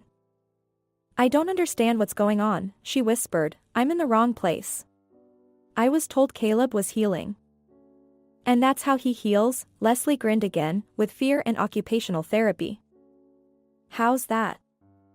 "And in the morning, you know. Don't get scared before you know it. When I got here, I thought I was gonna die of fright, too. But that's okay. I've been holding on for almost a month now. I found Caleb on the internet, too. It said so well. Kind grandpa's a selfless helper and all that. But in reality he's a real slave driver, and Leslie told her story. She was diagnosed with some suspicious mole 2 years ago, underwent surgery, then a course of chemotherapy and seemed fine. The disease receded, but a few months ago it returned in a more aggressive form. The doctors offered her chemo again, but they honestly said it wouldn't help for long. And then Leslie found beautiful fairy tales about Caleb on the internet. She believed them, had doubts for a long time, and then decided this was her chance. Leslie had no family. No one dissuaded her. So she went to the old man. He met her at the station, gave her something to drink, and then she ended up in the barn. And then she found out how Caleb treated her. He lived with his wife in a remote place, a river, mountains, and taiga all around. His house was strong, the homestead was fenced with a high fence, protection from curious, casual travelers. And behind this high fence, Caleb used the labor of unhappy people who sought his final salvation. He set up a veritable mini factory in his yard to produce various souvenirs and things, all the things tourists love. Caleb especially emphasized knitted things made of camel's hair. He bought untreated wool in Mongolia and had his slaves tidy it up and then spin it. His wife taught him how to knit. Sometimes she herself could sit with a needle, but more unfortunate women did all the work. Those who could not knit, they quickly learned, as the lash was in use. No one tried to escape. Caleb had a clever idea. He took the already exhausted women to work. They couldn't sit, much less do anything with their hands. And they couldn't run away. When they were in pain or having an attack, he'd give them some kind of tincture that would make their heads swim. "Are there many of them here?" asked Olive fearfully, after listening to Leslie. "It's just you and me now. And there were 2 others, they're gone." "What do you mean, gone? Where did they go?" "Dead, I guess," Leslie answered with a sigh. "Caleb sees when a man is very weak, takes him to another barn to die, I guess, and then gets rid of the body. How, I don't know, and I don't want to know. There is a mountain river nearby, though. Do you know how fast it is? It takes him away, wraps him up and scatters his bones on the rocks so that no one will find them. Or he buries the bodies in the taiga." "My God. How many people have died here?" Olive wondered. "I don't know. I'll tell you one thing. He's been living here for 5 years. Willow, his wife, said something about it. Caleb, Willow, what important names they came up with." Olive cried. She was so frightened. What should she do now? What had she done? Yes, she understood that her trip would most likely be a one-way trip, but she certainly hadn't expected this. Olive remembered Maya, Declan, her mother, and she was so bitter. And she cried even harder. "Don't cry," Leslie patted her shoulder. "After all, we came here ourselves. They don't make fun of us, they just slap our hands with a whip sometimes when you don't work hard enough." These words made the hair on Olive's head stand on end. And now she has come to the good old man for treatment. "I can't understand it. Why has no one found out what this Caleb is doing?" said Olive, wiping away her tears. "And who can prove they were here?" sighed Leslie. "There are no witnesses, you know." "Well, the man went somewhere far away. A sick man is going to die soon enough. Maybe he didn't get there at all. That's why he's missing." "Leslie, you talk so calmly about it. Aren't you scared already?" "No. And you'll calm down soon enough," Leslie hugged Olive. So they, sitting against the wall in the barn, fell into a heavy sleep, leaning against the wooden wall of the barn. And in the morning, with a creak, the door opened and the same gray-haired old man peeked in. "Come out. How long can you sleep?" he shouted loudly.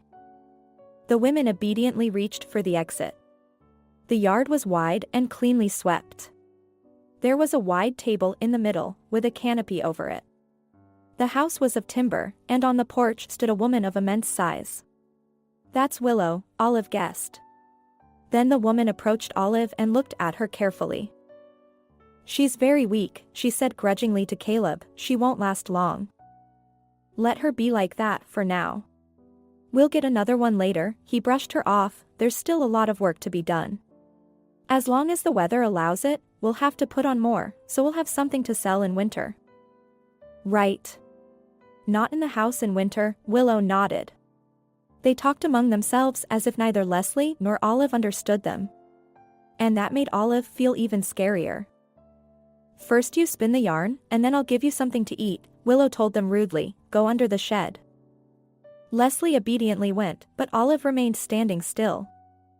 Do you want a special invitation? Willow asked, her eyebrows furrowed in a threatening manner. I won't work for you, Olive said quietly but firmly. Olive, what are you doing? And Leslie looked back frightened, come on. It'll be worse. Did you hear what your friend said? Grinned Caleb, go or I'll fly you. I won't, Olive said, her head cocked. The next second she felt a whip, and then another, and another. Her eyes went black. Dizzy. Olive collapsed.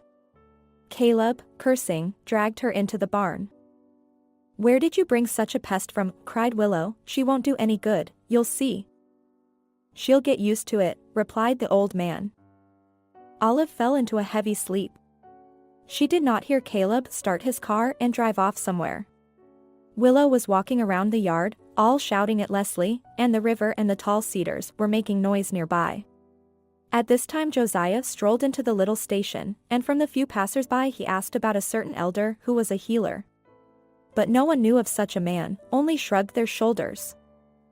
He lives around here somewhere, Joziah explained in isolation.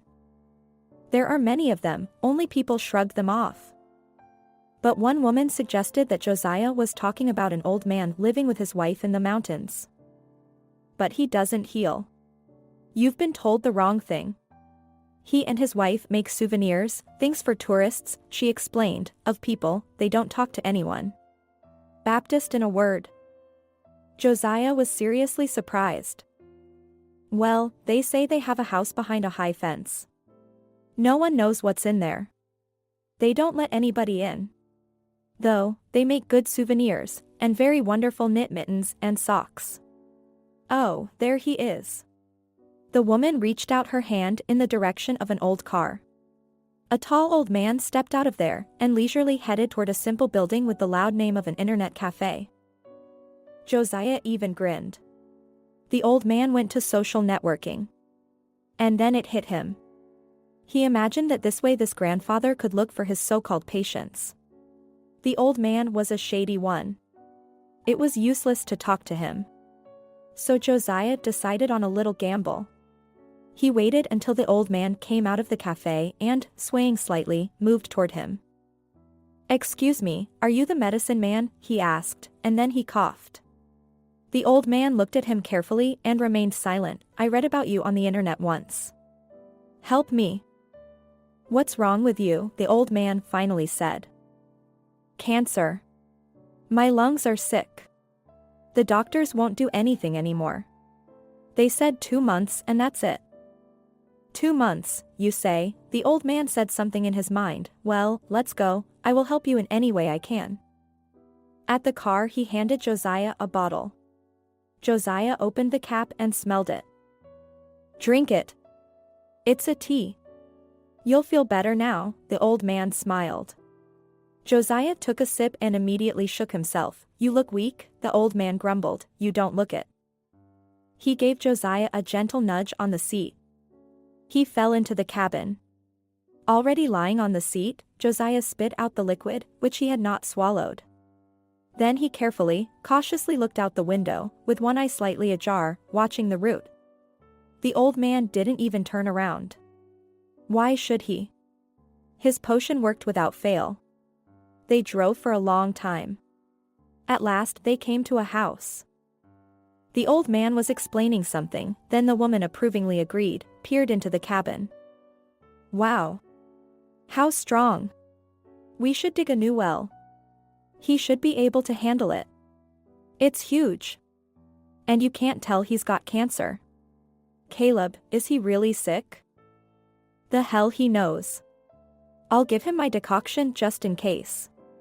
Just not in such concentrated form that he won't think, answered Caleb. Together they dragged Joziah to the barn, and they laughed on the way that he would have a lot of fun resting with women. Has the new girl taken to her senses? Asked Caleb. No. You shouldn't have brought her. That's okay, I'll bring her up again tomorrow. She'll work like a good girl. They threw Joziah in the corner of the barn and left. Joziah lay down for a while and opened his eyes. It was already dark in the barn. Through the hole in the roof, the first stars were peeking through. Who are you? He heard a woman's husky voice. Olive, Joziah asked uncertainly. No. I'm Leslie. And Olive is asleep. She's had it today, poor thing. Where is she? Joziah jumped up from his seat. I'm here, came a faint voice, and who are you? Olive, it's me, Joziah. Joziah, the girl wondered, how are you here? Why?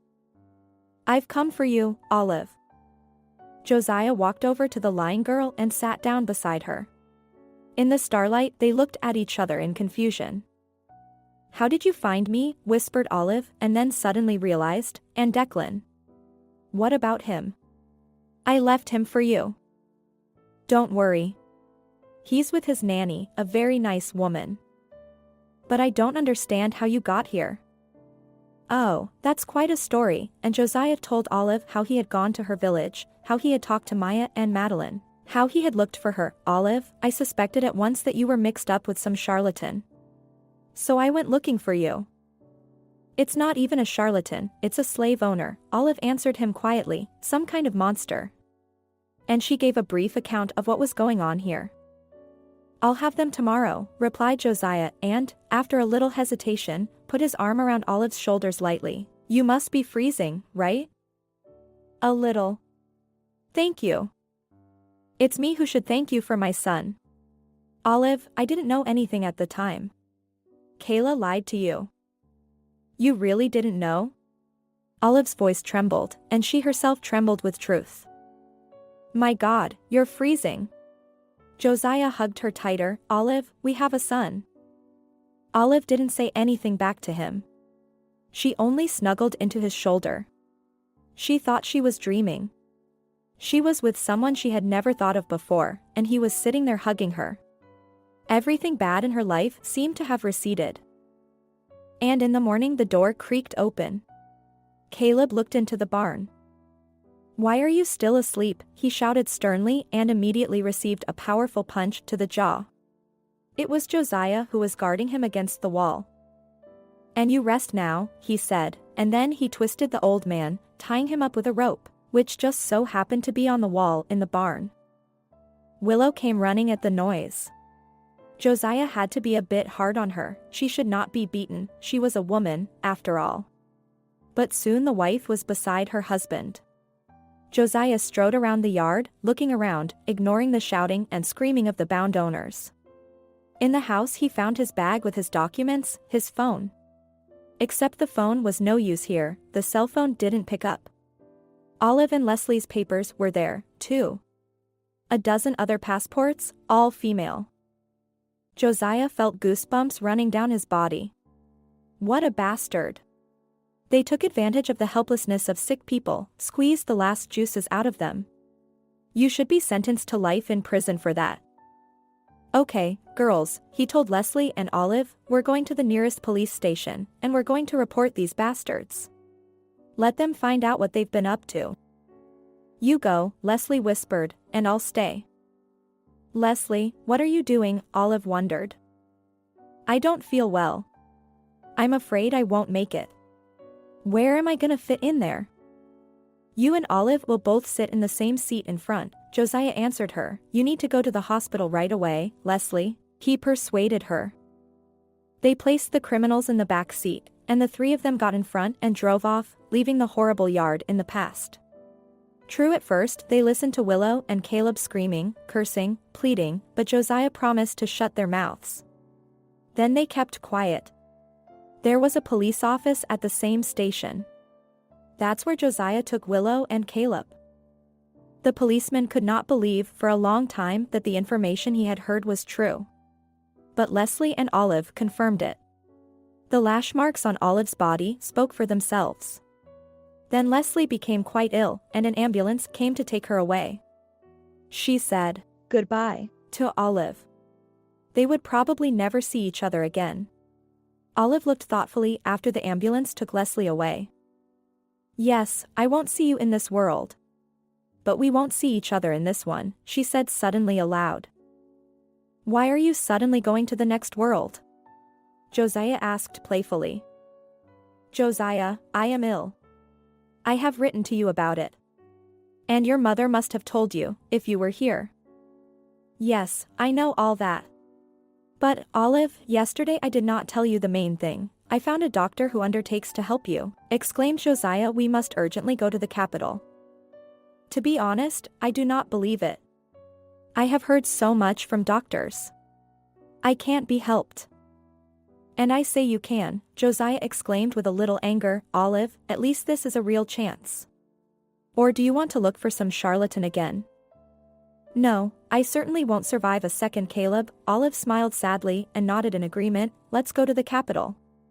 At least maybe I'll see my son. Kayla, meanwhile, was settling into her former home. In less than a day, she began to shout at the servants, with Samantha at all fault. Why did you make that damn soup? Those cutlets and potatoes? It's all so caloric and unhealthy, she shouted when she saw what she was about to be fed for lunch. If you don't like it, don't eat it, replied the cook, but Declan really likes it. Really? Little Declan, who was already happily eating the soup, smiled contentedly. Yes. Just like Grandma's. Live with your grandmother, then, and Kayla left the table without eating her lunch. Wicked aunt, the boy whispered quietly. Yes, she's mean and a viper, Samantha winked at him, and you eat, kid. Declan, don't bang your spoon, reminded Lexi. And everyone went on with their lunch. Everyone pretended that Kayla wasn't bothering them at all, though in the 24 hours she had been here, she had annoyed everyone. Especially Kyra, whom Josiah's ex-wife wanted to make her ally, but Sky is not a stupid girl. She's seen Kayla act like the ground is on fire under her feet, running into this house like a beaten dog and acting like she's the missus. No, honey, your time is over. And Kayla, locked in her room, thought over her next steps. Yes, we need to make contact with the boy. Otherwise he looks like a wolf. Though Kayla can barely tolerate him. He had to show up. And when is Josiah coming? He never returns her calls. Josiah and Olive arrived in the capital toward evening. Olive was weak after the flight and the events she had undergone. Josiah decided to take her immediately to the clinic and called Kaysen. You've found the runaway, then, said the doctor with a sniffle. Of course, take her. The sooner we work with her, the better the chances of a happy outcome.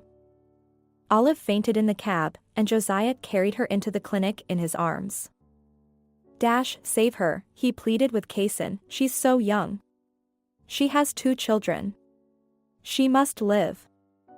I'll do what I can, the doctor nodded dryly, and you go home. You have no face on you. And the payment? We'll settle everything tomorrow, the doctor literally forced Josiah out of the clinic.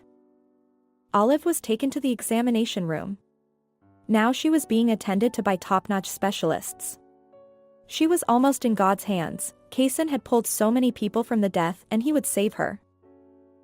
Olive, if then, coming to the office, you and Declan had stayed and waited for me, explained everything, there wouldn't be what there is now, Josiah reasoned to himself, sitting in the cab, this awful trip, meeting a crazy old man has taken even more of your strength. But you hang in there, girl, hang in there. Your children and I need you. Josiah froze in his thoughts. Yes, in the short time he had been with Olive, Josiah had realized how much he cared for her.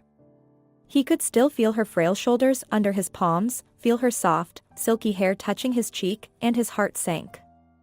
That night in the barn, when Olive slept on his shoulder, was something of a revelation. She was so defenseless, and only he could shelter her from all adversity. Only if they were not too late. Only if Kaysen would help her. A guard met him in the courtyard of the mansion. When he saw his master, he was a little embarrassed. "Joziah, here's the thing," he was quiet for a moment. "What else happened?" Joziah asked tiredly. "I let Kayla into the house. She came in looking as if they'd made up." "You didn't say anything about letting her in or not." "Where is she now?" frowned Joziah. "In the house. Sky told me she's acting there like you're not even divorced. I mean, she's a hostess." "Amazing," Joziah hummed. "Okay, Alfred, you relax. It's all right." And he went, leaving the guard to puzzle. Joziah looked in on Declan first thing. He and the babysitter were looking at a children's magazine. "Hello," the boy exclaimed cheerfully and ran up to Joziah. "You're back. Did you find your mother? When are we going to Grandma and Maya's?" The little boy just kept asking questions. Joziah laughed. "I don't know what to answer." "Okay, so tomorrow you and I are going to go visit Mom in the hospital, and then I'm going to take you to Grandma Madeline and Maya's." "I missed them a lot," the boy admitted, "but my mom the most." "You're my good one. Don't worry, we'll see you tomorrow. Come here, I'll hug you." Joziah took the boy, then he lifted him a little. "Listen, why, you, as if I was a stranger's uncle? I'm your own man. I'm your daddy." The boy trustingly put his arms around his neck. The touch of those little hands made Josiah's heart beat faster. Yes, he is daddy. "Joziah. I don't understand." Lexi broke their idyll. "So you don't need my services anymore? Did I understand correctly that the boy will be leaving tomorrow?" "He'll leave here for a while, but he'll definitely be back later." Joziah smiled at the older woman. "I hope that you and I will continue to have a business relationship." "All right, I don't mind. Declan's a wonderful kid." They talked some more. Joziah put his son to bed. As Lexi was leaving the boy's bedroom, Kayla appeared in the hallway. She already knew that Joziah had arrived, and she was very much looking forward to seeing him. Kayla thought that Joziah would be surprised, maybe angry at first, but she would manage to extinguish his anger. After all, there had been such love between them before. It couldn't have disappeared without a trace. Joziah came out of the bedroom. Kayla was standing by the stairs, all confused, like a beaten dog. "Hello, Joziah," she said in a trembling voice. "I called you many times. Then I came. I need to talk to you. I saw your incoming calls, but I couldn't get through to you. You came, so you set up in my house right away." Joziah grinned. "You have your own apartment. What do you want?" "Joziah, you're mad at me, and you're right, 1,000 times right. I made so many mistakes. And just now I realized that I cannot without you. Joziah, forgive me for everything. I love you." "Really?" Joziah shook his head with a chuckle. "Joziah, I know you've been looking for me. So you're thinking of me, haven't forgotten, and I can't." "That's enough," said Joziah sternly, and immediately lowered his tone so as not to wake Declan. "Enough of this comedy. You know very well that it's over between us, and for a long time. But you know, it's even good that you came here yourself. Now you're going to explain everything to me." He grabbed Kayla by the arm and dragged her into the study. There Kayla continued to play the unhappy lover. "Joziah, I felt so bad without you, without our home. Honey, don't send me away, we've been together so many years. And for so many years I was blind. It's not true. It's all lies. There are many envious of our happiness. And you believed it, Joziah? I love only you." Joziah sat back in his chair and looked at his ex-wife. She was crying, clutching her heart. "And I just now realized what a terrible actress you are," he said, "and how did I not notice it before? All right, that's enough. Now I want you to explain. How is it that Olive is alive?" You were the one who delivered her body. Olive. Kayla furrowed her brow. Oh, the one. Well, I did what I had to do. I paid the men from the ritual shop, and they took her back to her home village. Is it my fault if I made a mistake when identifying her? You remember what was left of the body, don't you? Yes, it's a strange story. She's alive, and that boy in your house is our son? Joziah, she's a criminal. She should be prosecuted. Not only did she break the contract 5 years ago and run away with our child, but she framed some other poor woman. Maybe she killed her and set her car on fire. And now she shows up at your house.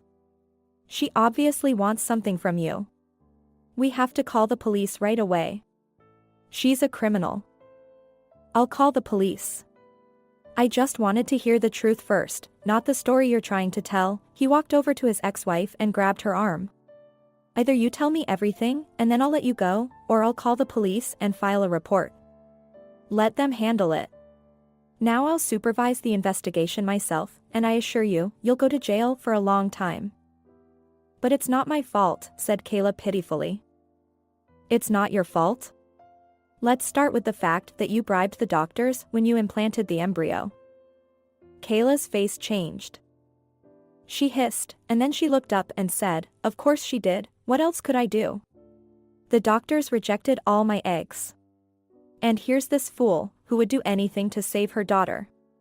And everything was going fine until you started looking at that Olive girl. I saw the way you looked at her, I had to get rid of her. I told her the truth. I knew she couldn't give up her baby. The calculation was right here. Where did the woman's corpse in the car come from? Kayla sighed heavily, pondered, walked across the room, thinking about something, then stopped and looked at Joziah with hatred. How I hate you, she said quietly. Now you're telling the truth at last. All this talk about love, said Joziah sarcastically. You've been talking about the baby all your life, Kayla continued, ignoring his tone. She was already talking, and there was no stopping her. Her anger was pouring out of her. A baby. What do I need this snotty puppy for? Especially, it is from another woman. Then I put Olive on the train, her passport was stolen after the documents were checked. This fool went away happy that now with the child will stay. And I had to act. You ruined a man, Joziah looked at his ex-wife in horror. Have you lost your mind? Kayla chuckled nervously, why would I do that when I have billets? The day before I spent Olive, I found a matching corpse in one of the morgues. Some bum had been hit by a car. The corpse was unclaimed.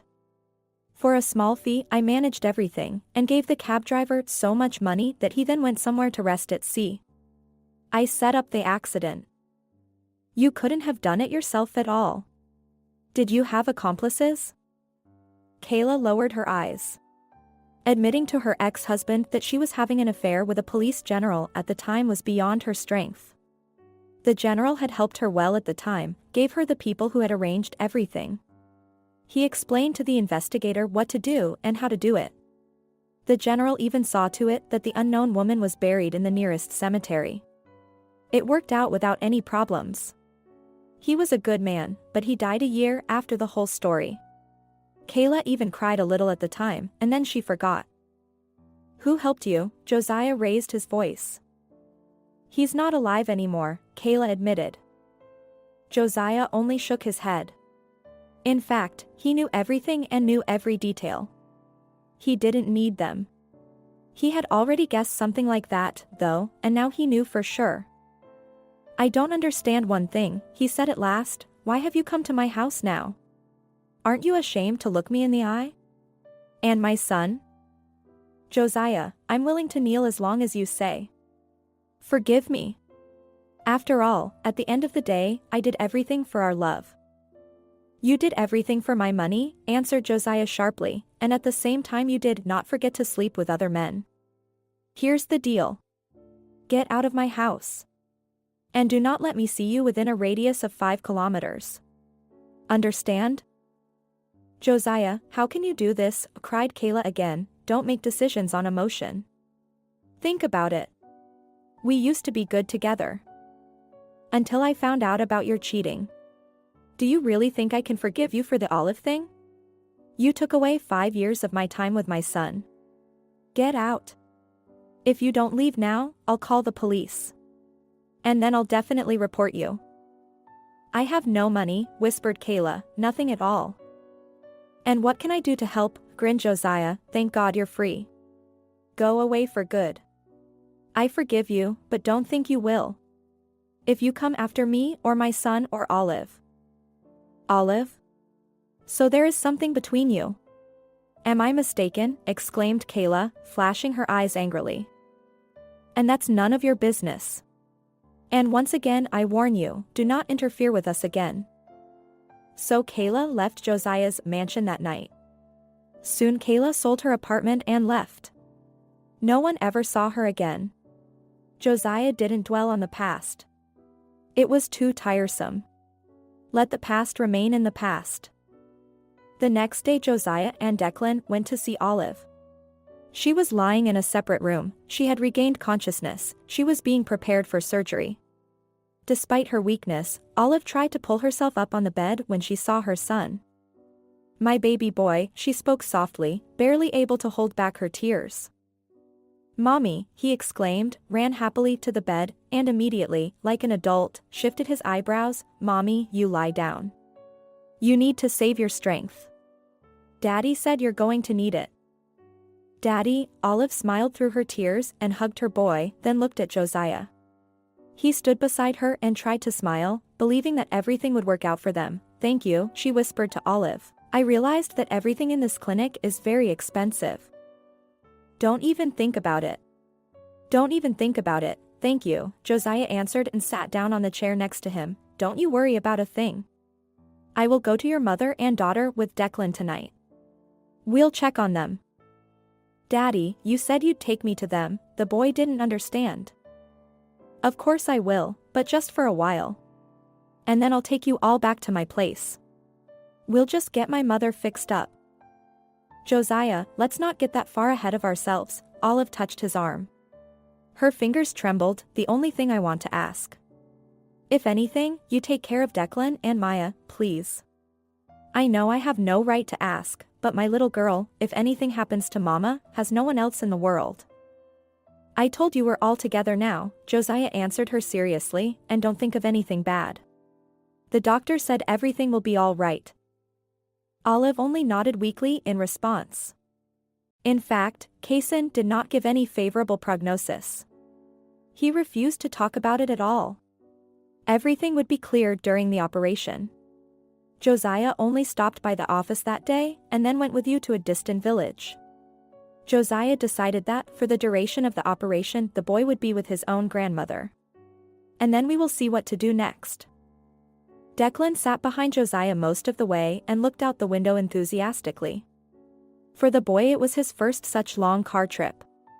And by evening, when they stopped at a roadside hotel, he just lay down on the bed and immediately fell asleep. Joziah lay down beside him, carefully covering the boy with a blanket.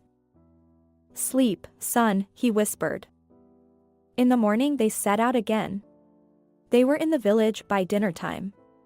Joziah almost passed Madeline's house, didn't recognize him simply. And Declan didn't recognize it either, only by the apple tree in the orchard, and determined. Where's our house? The boy asked fearfully. And this is it. Only it has been repaired, laughed Joziah, looking at the work of the construction crew with pleasure. The builders had fixed the roof, put in plastic windows, clad the house, and fixed the foundation. The same old barn that loomed menacingly in the back of the homestead was gone. In its place was a small outbuilding. Everything was in place and to the point. Now Joziah and Declan got out of the car. Maya ran out of the house, followed by Grandma Madeline, leaning on her cane. Oh, and my favorite grandson has arrived, the old lady exclaimed, Declan. The boy shone with a smile and rushed to his grandmother, to his little sister. They hugged each other, saying something to each other. Joziah stood beside them and smiled. How good it is when relatives are together. Yes, he could not tear Declan away from Maya and Madeline, even if something happened to Olive. And immediately corrected himself mentally, Olive would be fine. Later, they were in the kitchen drinking tea and talking. Madeline at length thanked Joziah. Now her house was like a toy, the envy of all the neighbors. The builders wanted to rebuild the stove, but I wouldn't let them, it's getting cold. And while they are doing their work, should we live in the cold? They are going to leave dirt behind. I have a good stove, the old lady said, it will keep us warm for about 5 years. Let it stay that way for now. And next year you need gas. I see you have a pipe in the garden. Yes, but it just runs through it. It's very expensive to put gas in the house. Don't worry about that. They were quiet. And as the brother and sister fled into the room, the elderly woman asked her main question, with anxiety and trepidation in her voice, how her daughter was doing. Joziah didn't go into detail about the trip. He only mentioned that he found her quickly and had a serious talk with her. Said she needed to be treated by the right doctors. That's what you said, Grandma Madeline said, wiping away her tears. Will the doctors help? The operation will be one of these days. In the meantime, we have to do some tests and prepare ourselves. Madeline, can Declan stay with you for a while? I have work to do. He's fine with us, but he's better off with you. You ask, the old woman spluttered, Declan is my own grandson. I always feel better with him. My heart wasn't in the right place, and now I'm ready to sing songs. My dearest ones are with me. I wish Olive would get better. Let's hope so, Joziah nodded. He left, promising to come back soon. Madeline, after seeing him off and putting him to bed for the night, stood by the icon of Nicholas the Wonderworker for a long time and prayed silently. The words were unintelligible. But what for are they needed when a prayer comes from the heart? The elderly woman was thankful that her stubborn daughter had been found, that she had agreed to the treatment. Madeline asked for one thing, to give strength to her Olive. She also asked for a little miracle, may that illness not seem so terrible. Surgery was scheduled for Friday. Kaysen personally called Joziah to let her know. Now all that was left to do was wait, but the phone was silent. Things weren't working out. Joziah sat and waited. Ariel saw the tension of the chief, tried to distract him somehow, make some tea, or coffee.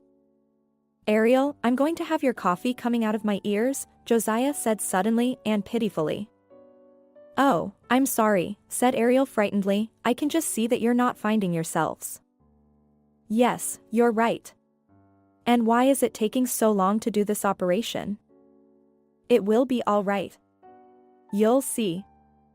Ariel smiled encouragingly. Of course, no one knew anything for sure, but everyone was hopeful. By the way, the office knew the whole Joziah and Olive story from somewhere. Who? No one gave it a second thought.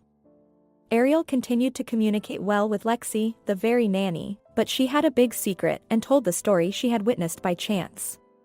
She didn't know the details, but there was enough information. Josiah's main ex-wife spent her husband, chased away the surrogate mother, who turned out to be the birth mother. Such a complicated story. It seemed that the subordinates in the office were really worried about Olive.